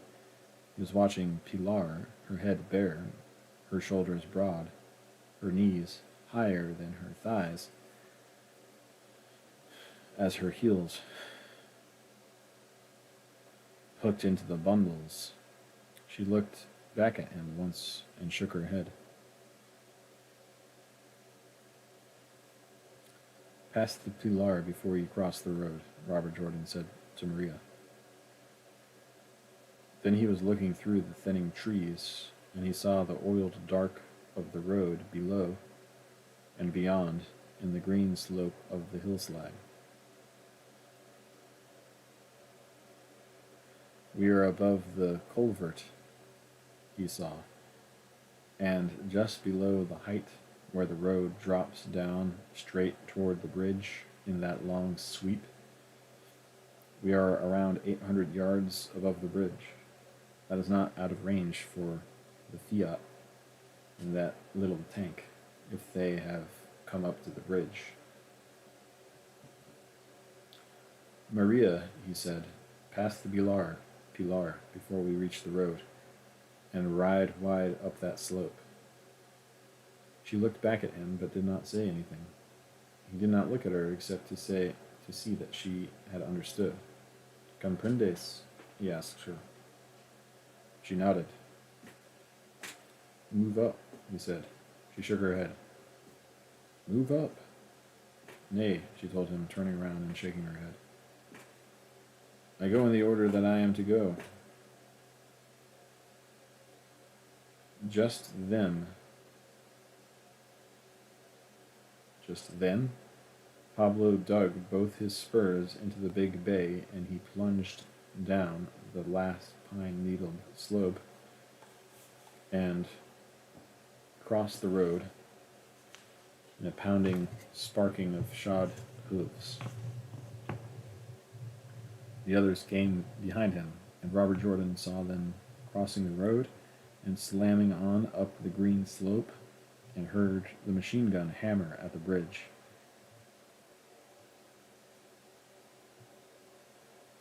Then he heard a noise come. Swish, crack, boom. The boom was a sharp crack that widened in the cracking, and on the hillside he saw a small fountain of earth rise with a plume of gray smoke. Swish, crack, boom. It came again, the swishing like the noise of a rocket, and there was another up-pulsing of dirt and smoke farther up the hillside. Ahead of him, the gypsy was stopped beside the road, in the shelter of the last trees. He looked ahead at the slope, and then he looked back toward Robert Jordan. "Go ahead, Raphael," Robert Jordan said. "Gallop, man." The gypsy was holding the lead rope, with the pack horse pulling his head taut behind him. "Drop the pack horse and gallop," Robert Jordan said. He saw the gypsy's hand extended behind him, rising higher and higher, seeming to take forever as his heels kicked into the horse he was riding, and the rope came taut, then dropped, and he was across the road, and Robert Jordan was kneeling against a frightened pack horse, and bumped back into him as the gypsy crossed the hard, dark road, and he heard his horse's hooves clumping as he galloped up the slope. Whoosh, crack. The flat trajectory of the shell came, and he saw the gypsy jink like a running boar as the earth spouted the little black and gray geyser ahead of him. He watched him galloping, slow and reaching now, up the long green slope, and the gun threw behind him and ahead of him, and he was under the fold of the hill with the others. "I can't take the damned pack horse," Robert Jordan thought, "though I wish I could keep the son of a bitch on my offside. I'd like to have him between me and that 47mm they're throwing with. By God, I'll try to get him up there anyway."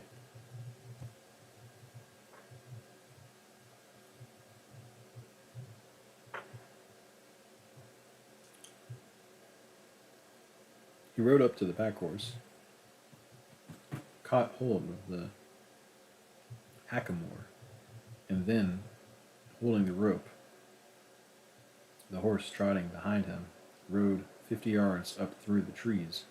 At the edge of the trees, he looked down the road past a truck to the bridge. He could see men out on the bridge, and behind it looked like a traffic jam on the road. Robert Jordan looked around, saw what he wanted, finally, and reached up and broke a dead limb from a pine tree. He dropped the hackamore, edged the pack horse up to the slope that slanted down to the road, and then hit him hard across the rump with a tree branch. "Go on, you son of a bitch," he said, and threw the dead branch after him as the pack horse crossed the road and started across the slope. The branch hit him, and the horse broke from a run into a gallop. Robert Jordan rode 30 yards farther up the road. Beyond that, the bank was too steep. The gun was firing now, with the rocket whish and the cracking, dirt-spouting boom. "Come on, you big gray fascist bastard," Robert Jordan said to the horse, and put him down the slope in a sliding plunge. Then he was out in the open, and the road that was so hard under the hooves He felt the pound of it come up all the way to his shoulders, his neck, and his teeth, onto the smooth of the slope, the hooves, finding it, cutting it, pounding it, reaching it, throwing it, throwing, pounding it, reaching, throwing, going, and he looked down across the slope to where the bridge showed, now at a new angle he had never seen.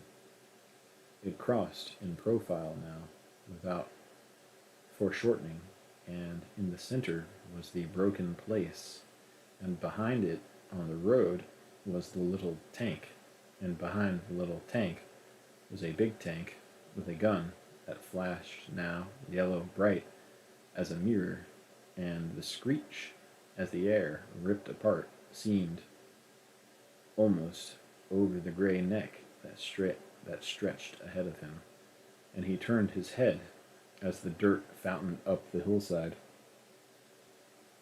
The pack horse was ahead of him, swinging too far to the right, and slowing down, and Robert Jordan, galloping, his head turned a little toward the bridge, saw the line of trucks halted behind the turn that showed now clearly as he was gaining height, and he saw the bright yellow flash that signaled the instant whish and boom, and the shell fell short, but he heard the metal sailing from where the dirt rose. He saw them all ahead in the edge of the timber, watching him, and he said, "Abre, caballo, go on, horse." And he felt his big horse's chest surging with the steepening of the slope, and saw the gray neck stretching and the gray ears ahead, and reached and patted the wet gray neck, and he looked back at the bridge and saw the bright flash from the heavy, squat, mud-colored tank there on the road, and then he did not hear any whish, but only a banging, acrid, smelling clang like a boiler being ripped apart, and he was under the gray horse, and the gray horse was kicking, and he was trying to pull out from under the weight. He can move all right. He can move toward the right, but his leg stayed perfectly flat under the horse as he moved to the right. It was as though there was a new joint in it, not the hip joint, but another one that went sideways like a hinge. Then he knew what it was all right, and just then the gray horse kneed himself up, and Robert Jordan's right leg, that had kicked the stirrup loose just as it should, slipped clear over the saddle and came down beside him, and he felt with his two hands of his thigh bone where the left leg lay flat against the ground, and his hands both felt the sharp bone and where it pressed against the skin. The gray horse was standing almost over him, and he could see his ribs heaving.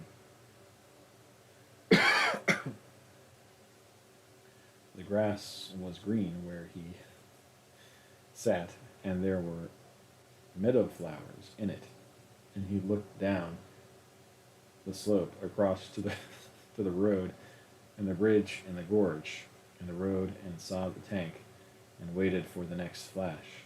It came almost at once, with again no whish, and in the burst of it, with the smell of the high explosive, the dirt clods scattering and the steel whirring off, he saw the big gray horse sit quietly down beside him, as though it were a horse in a circus, and then, looking at the horse sitting there, he heard the sound the horse was making.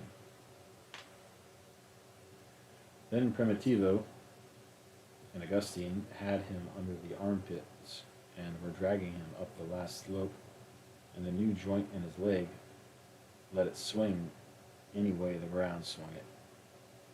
Once a shell whished close over them, and they dropped him and fell flat, but the dirt scattered over them, and the metal sung off, and they picked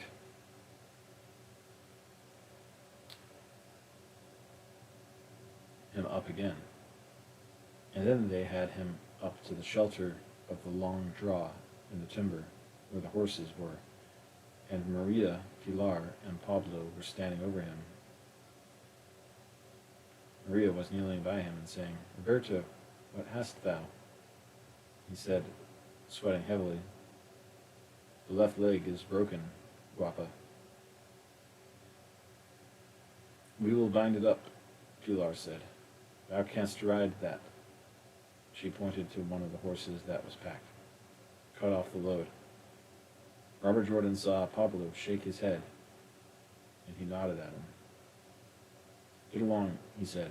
And he said, "Listen, Pablo, come here."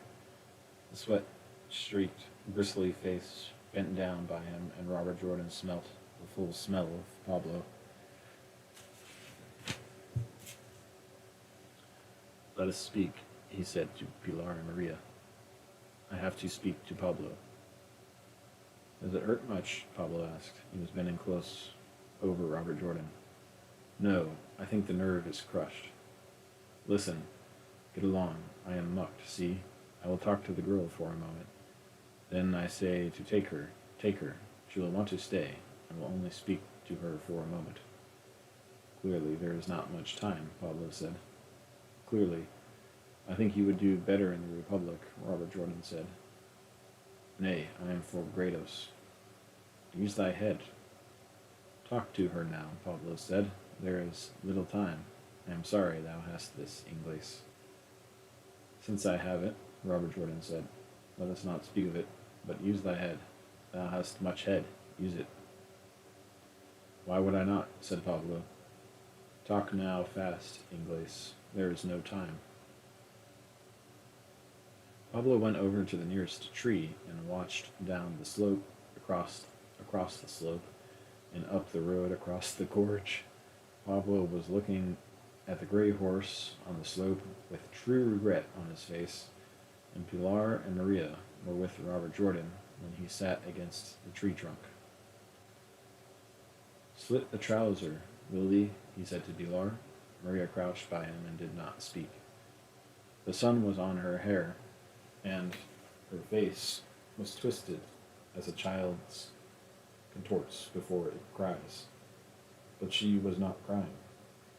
Pilar took her knife and slit his trouser leg down below the left-hand pocket. Robert Jordan spread the cloth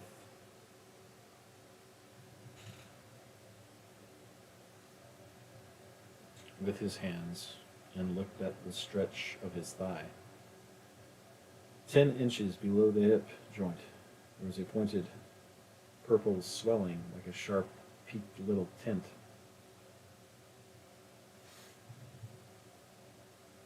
And as he touched it with his fingers, he could feel the snapped-off thigh bone tight against the skin.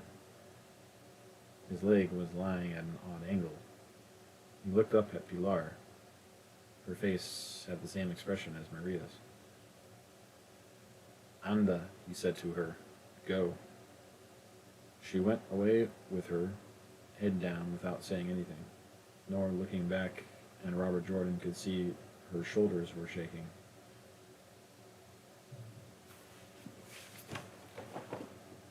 "Guapa," he said to Maria, and took hold of her 2 hands.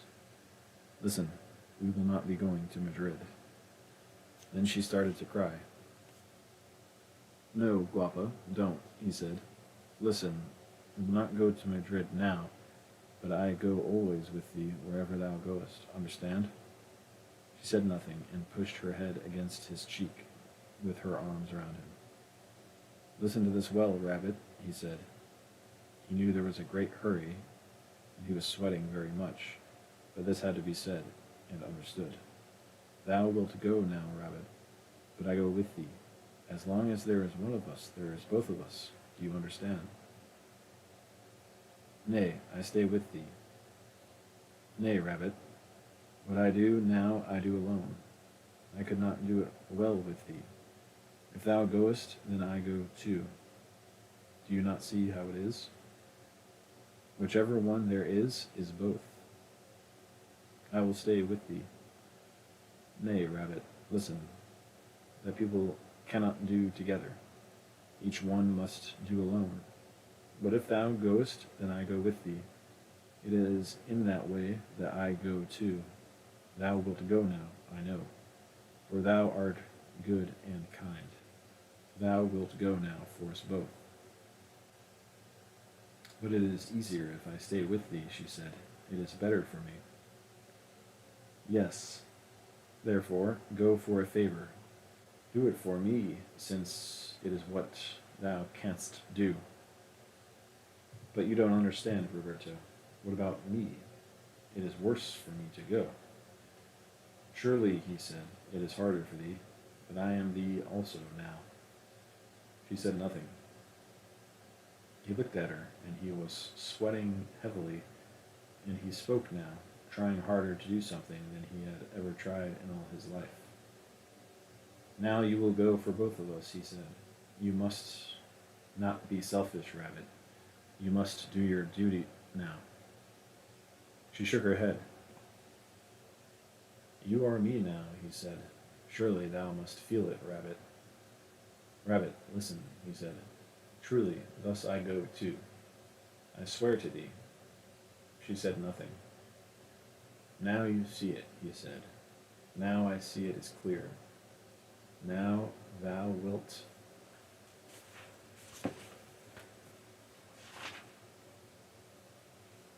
go. Good. Now you are going. Now you have said you will go. She had said nothing. Now I thank thee for it. Now you are going well and fast and far, and we both go in thee. Now put thy hand here. Now put thy head down. Nay,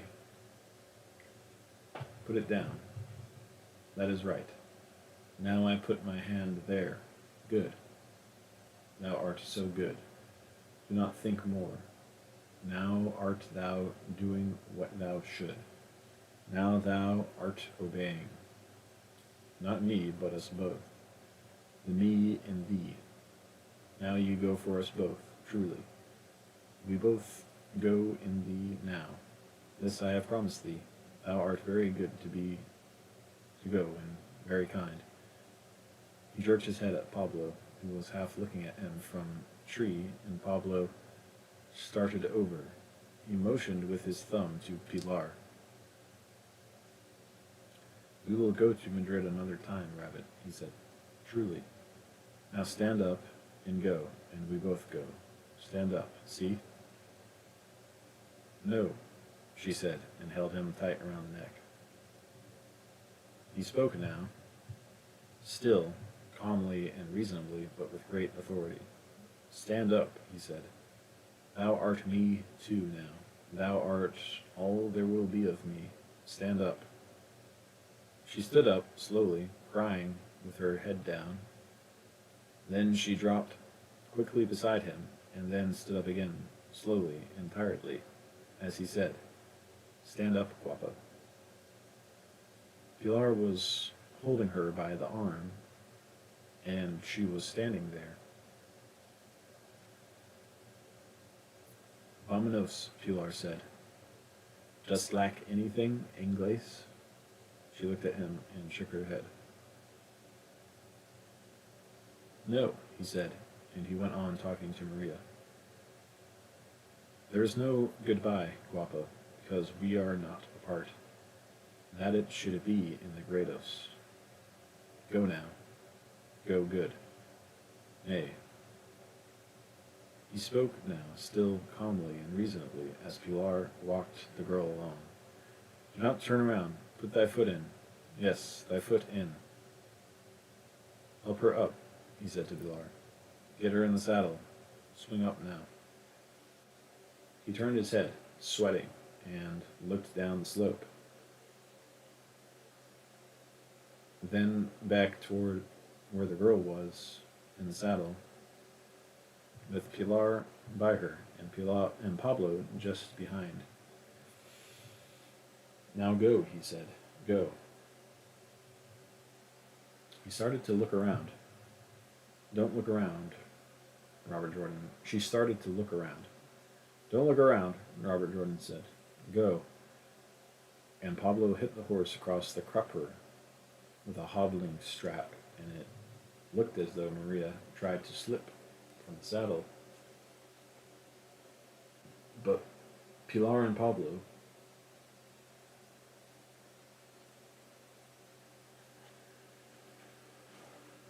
were riding close up against her, and Pilar was holding her, and the three horses were going up the draw.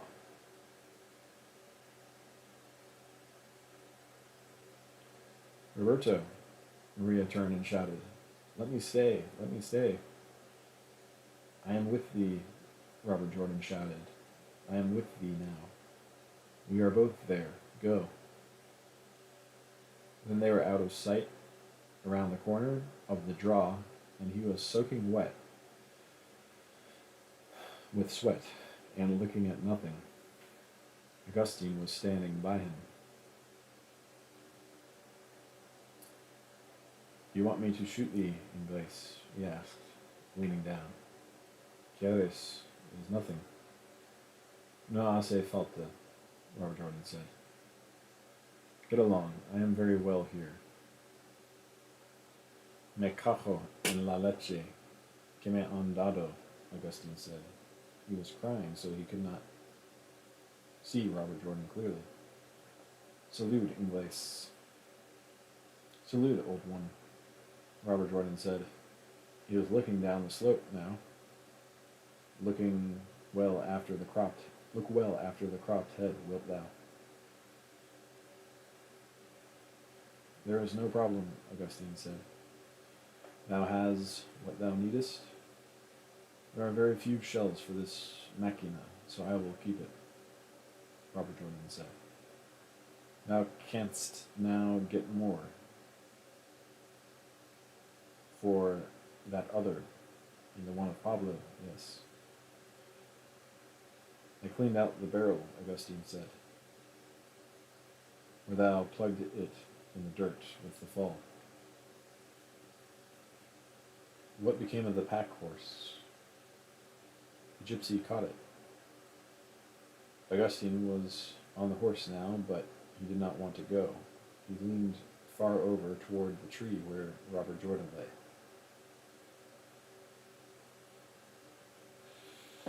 Go on, viejo, Robert Jordan said to him. In war there are many things like this. Que puta es la guerra, Augustine said. War is a bitchery. Yes, ma'am, yes, but get on with thee.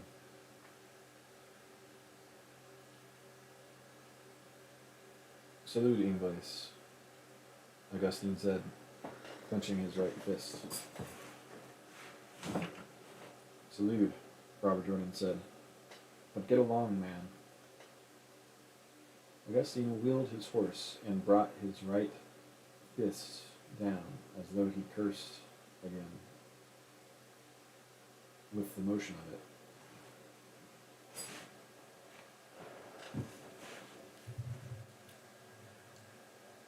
And he rode up the draw. All the others had been out of sight long before. He looked back where the draw turned in the timber and waved his fist.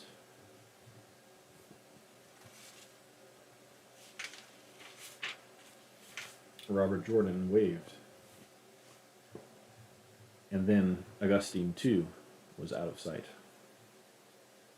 Robert Jordan looked down the green slope of the hillside to the road and the bridge. I'm as well this way as any, he thought. It wouldn't be worth risking getting over on my belly yet. Not as close as that thing was to the surface, and I can see better this way.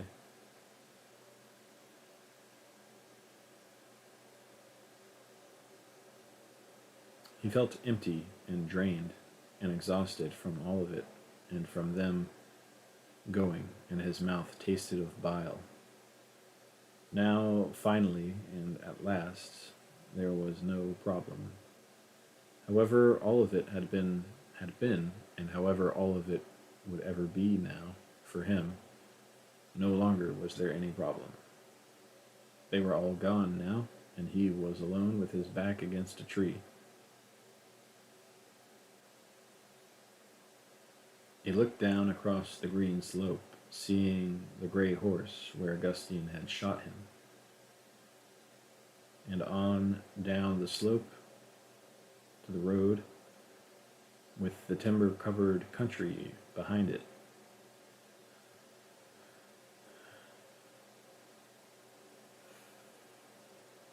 Then he looked at the bridge and across the bridge and watched the activity on the bridge and the road. He could see the trucks now all down the lower road. The gray of the trucks showed through the trees. Then he looked back up the road to where it came down over the hill. They will be coming soon now, he thought.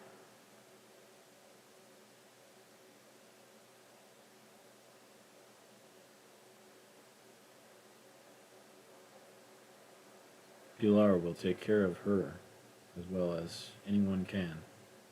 You know that. Pablo must have a sound plan, or he would not have tried it. You do not have to worry about Pablo. It does no good to think about Maria. Try to believe what you told her. That is the best. And who says it is not true? Not you. You don't say it, any more than you would say the things did not happen that happened. Stay with what you believe now. Don't get cynical. Time is too short, and you have just sent her away. Each one does what he can. You can do nothing for yourself, but perhaps you can do something for another.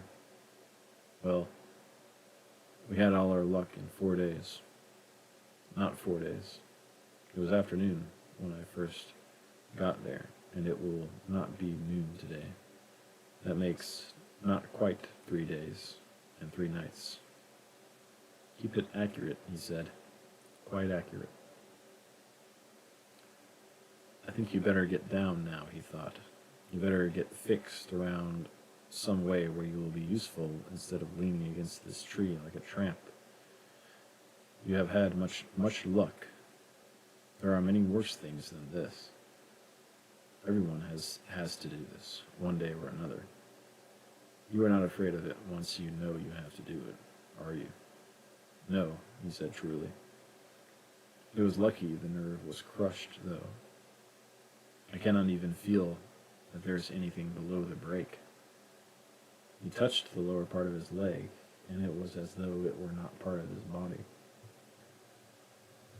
He looked down the hill slope again, and he thought, I hate to leave it, is all.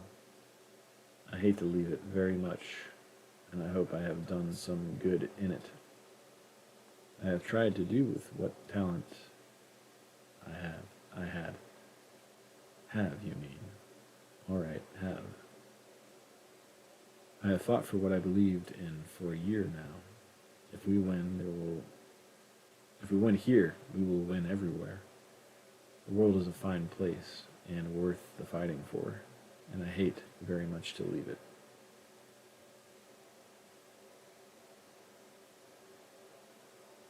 And you had a lot of luck, he told himself, to have such a good life. You've had such a good life as grandfathers, though not as long. You've had as good a life as anyone because of these last days. You do not want to complain when you have been so lucky. I wish there was some way to pass on what I've learned, though. Christ, I was learning fast there at the end. I'd like to talk to Kharkov, that is in Madrid, just over the hills there, and down across the plain, down out the gray rocks and the pines, the heather and the gorse. Across the yellow high plateau, you see it rising, white and beautiful. That part is just as true as Pilar's old woman drinking the blood down at the slaughterhouse. There's no one thing that's true. It's all true. The way the plains are beautiful whether they are ours or theirs. The hell they are, he thought. You take it easy now, he said. Get turned over now while you still have time. Listen, one thing. Do you remember? Pilar said to Hand, do you believe in that crap? No, he said. Not with everything that's happened. Not with everything that's happened? No, I don't believe in it. I don't believe it. She was nice about it early this morning, before the show started. She was afraid maybe I believed it. I don't, though. But she does. They see something. Or they feel something. Like a bird dog. What about extrasensory perception? What about obscenity, he said. She wouldn't say goodbye, he thought, because she knew if she did, Maria would never go. That Pilar. Get yourself turned over, Jordan. But he was reluctant to try it.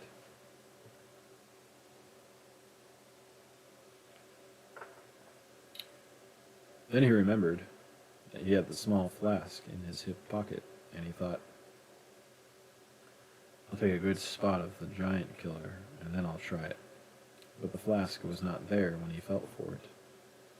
Then he felt that much more alone, because he knew there was not going to be even that. I guess I'd counted on that, he said. Suppose Pablo took it? Don't be silly. You must have lost. Get at the bridge. Come on now, Jordan. Over you go. Then he took hold of his left leg with both hands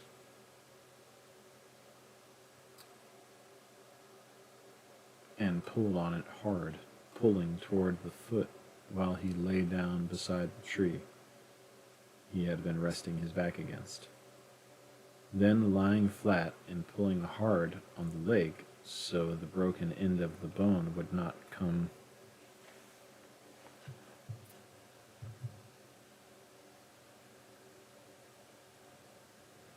up and cut through the thigh, he turned slowly around on his rump until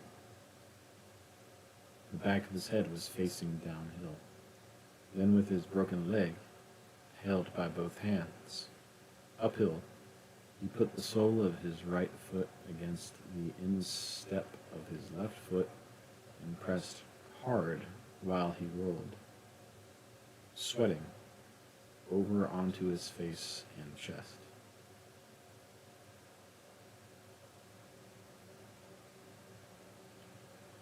He got onto his elbows, stretched the left leg well behind him with both hands, and a far sweating push with the right foot, and there he was. He felt with his fingers on the left thigh, and it was all right. The bone end had not punctured the skin, and the broken end was well into the muscle now. The big nerve must have been truly smashed when that damned horse rolled on it, he thought. It truly doesn't hurt at all, except now in certain changes of position. That's when the bone pinches something else. See? He said. You see what luck is? You didn't need the giant killer at all.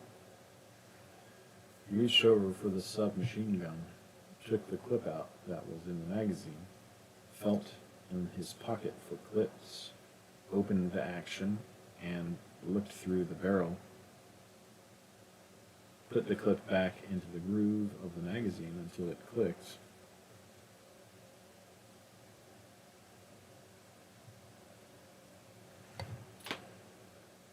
and then looked down the hill slope. Maybe half an hour, he thought. Now take it easy. Then he looked at the hillside, and he looked at the pines, and he tried not to think at all.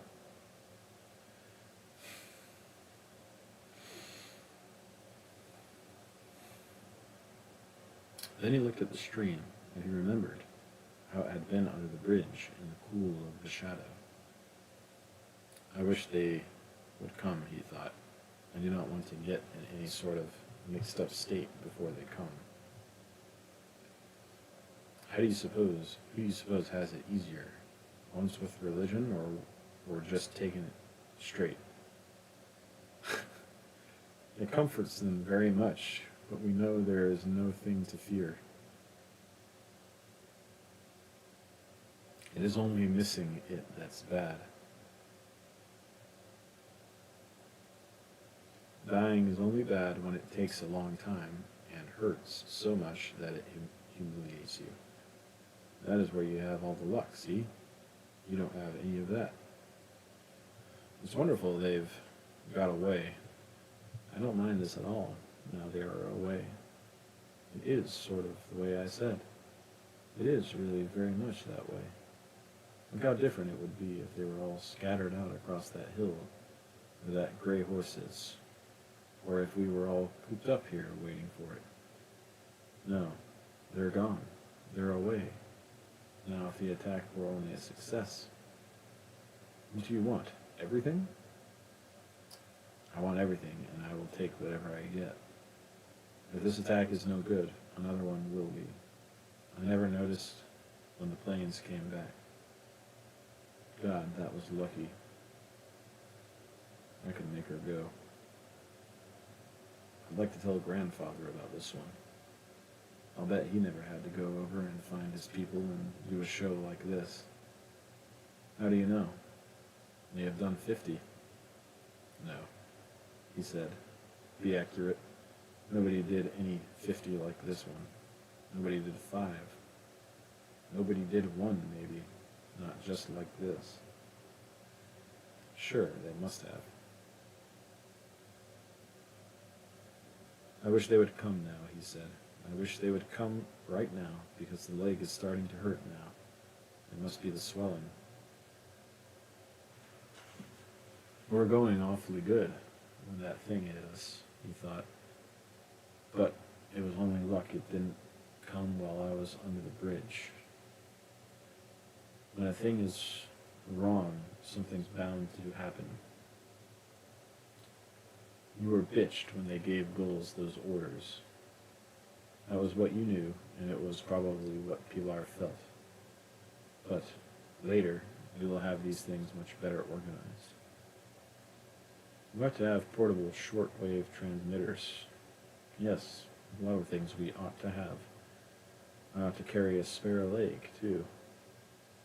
He grinned at that sweatily because the leg, where the big nerve had been bruised by the fall, was hurting badly now. Oh, let them come, he said. I don't want to do that business that my father did. I will do it all right, but I'd much prefer not to have to. I'm against that. Don't think about that. Don't think at all. I wish the bastards would come, he said. I wish so very much they'd come. His leg was hurting very badly now. The pain had started suddenly, with the swelling, after he had moved, and he said, maybe I'll just do it now. I guess I'm not awfully good at pain.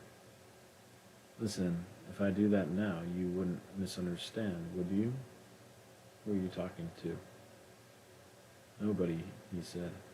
Grandfather, I guess. No, nobody. Oh, bloody it. I wish they would come. Listen, I may have to do that, because if I pass out or anything like that, I am no good at all, and if they bring me to, they will ask me a lot of questions, and do things, and all in that is no good. They will do things and all, and that is no good. It's much best not to have them do those things.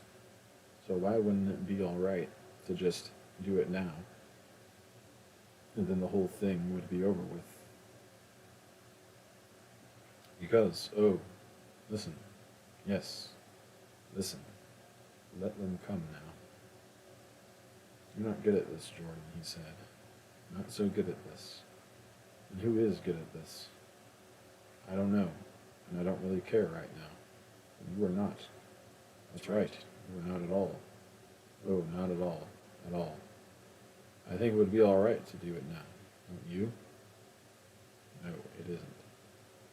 Because there is something you can do yet. As long as you know what it is you have to do. As long as you know what it is you have to do it. As long as you can remember what it is you have to wait for. As long as you can remember what it is you have to wait for that. Come on, let them come. Let them come. Let them come. Think about them being away, he said. Think about them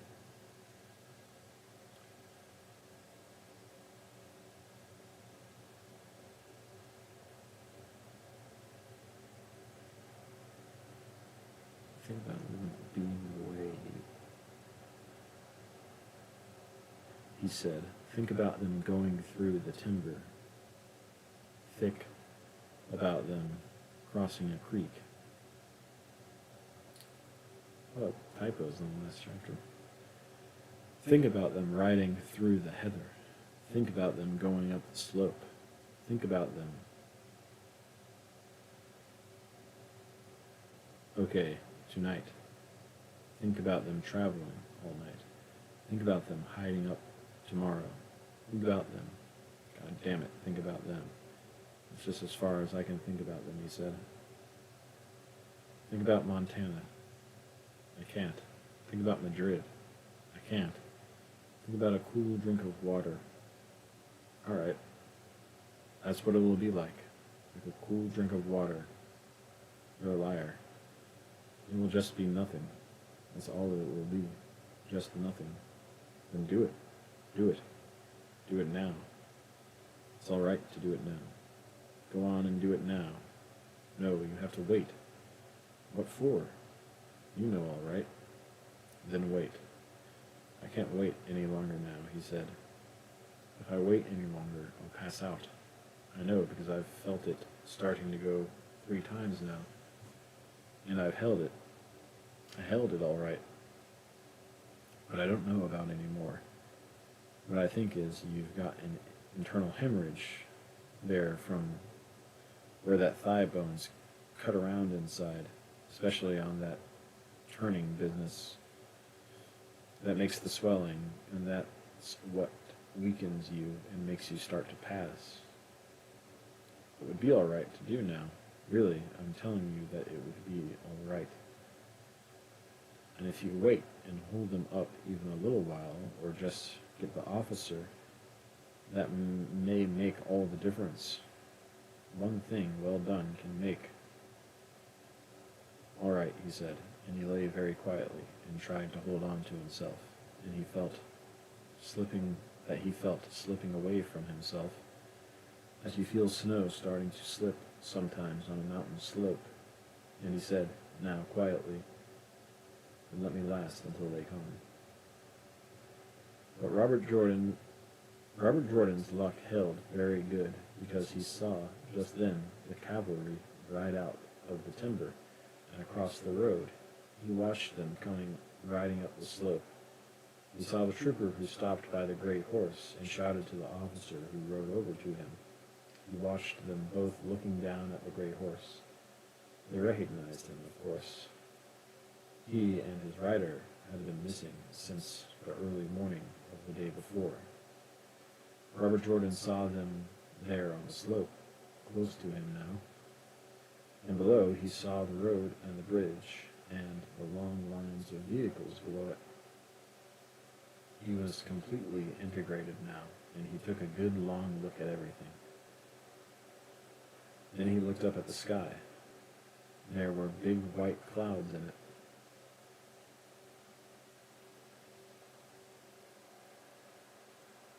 He touched the palm of his hand against the pine needles where he lay, and he touched the bark of the pine trunk that he lay behind.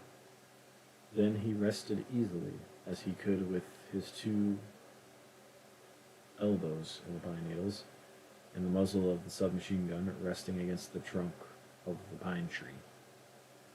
As the officer came trotting now on the trail of the horses of the band, he would pass 20 yards below where Robert Jordan lay.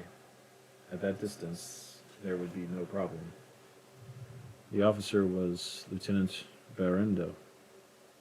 He had come up from La Granja when they had been ordered up after the first report of the attack on the lower post. They had ridden hard and had then had to swing back because the bridge had been blown, to cross the gorge high above and come around through the timber.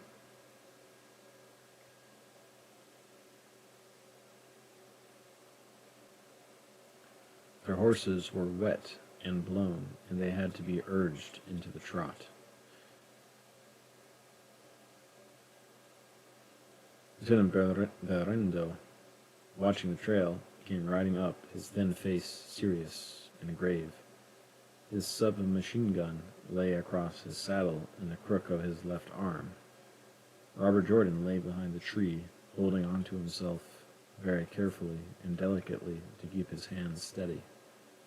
He was waiting until the officer reached the sunlit place, where the first trees of the pine forest joined the green slope of the meadow. He could feel his heart beating against the pine needle floor of the forest.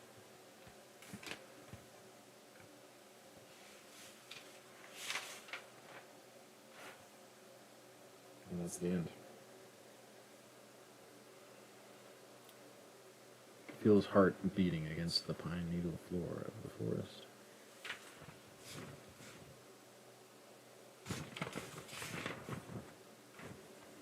And that's how it ends.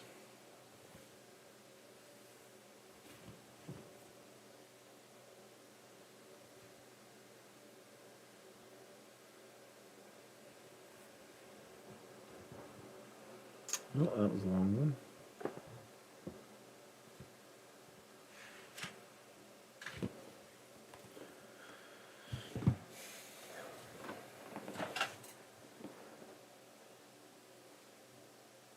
Maybe at the last minute some planes come and save them and kill the cavalry.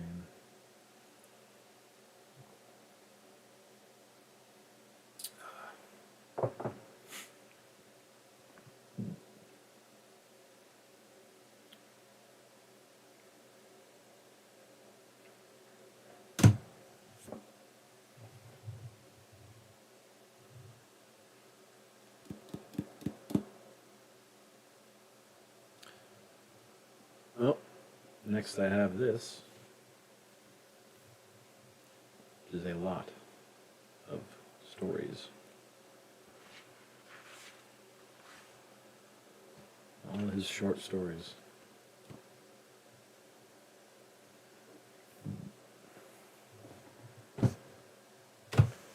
I also have this.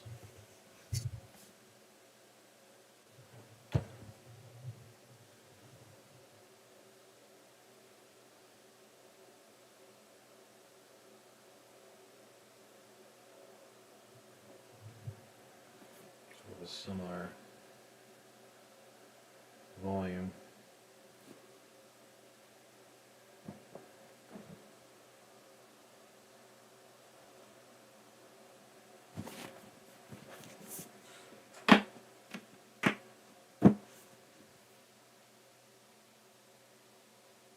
Maybe I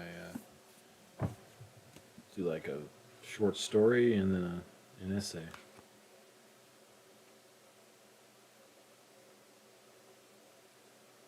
Read a little Hemingway, read a little Emerson.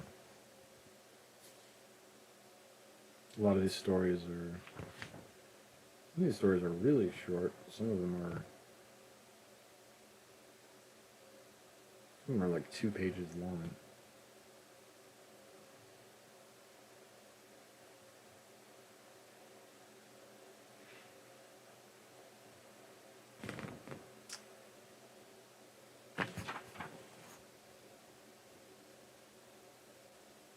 That's 24.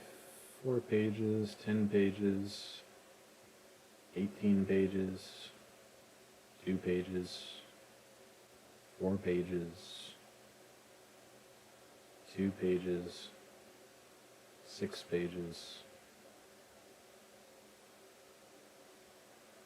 6 pages, 6, 12, 10, 4.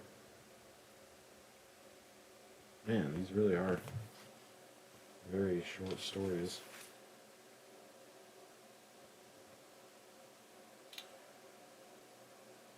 Some of them must be long.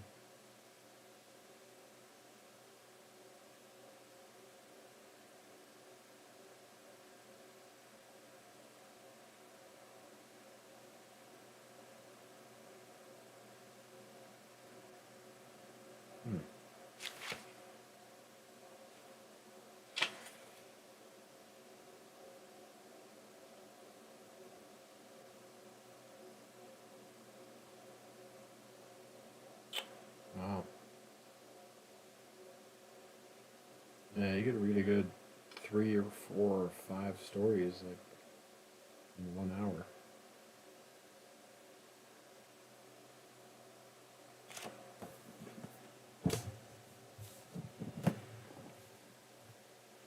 His essays, though, are all, at least 10 pages.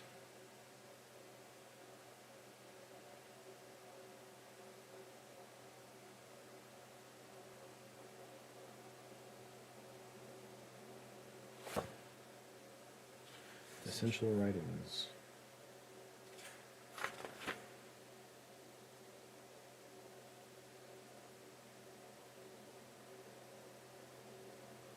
This would be a really good thing to study. I'm sure.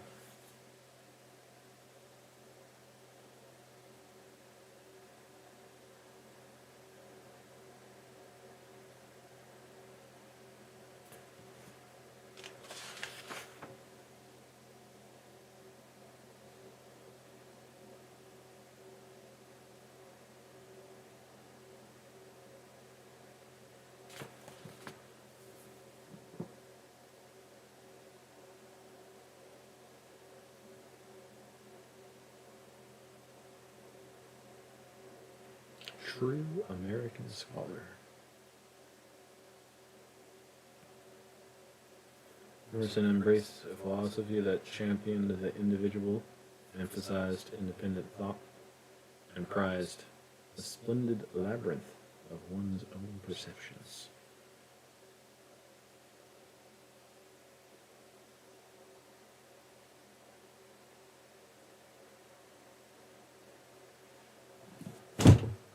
Alright.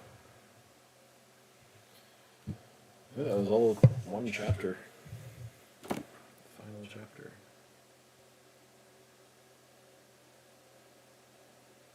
Yeah,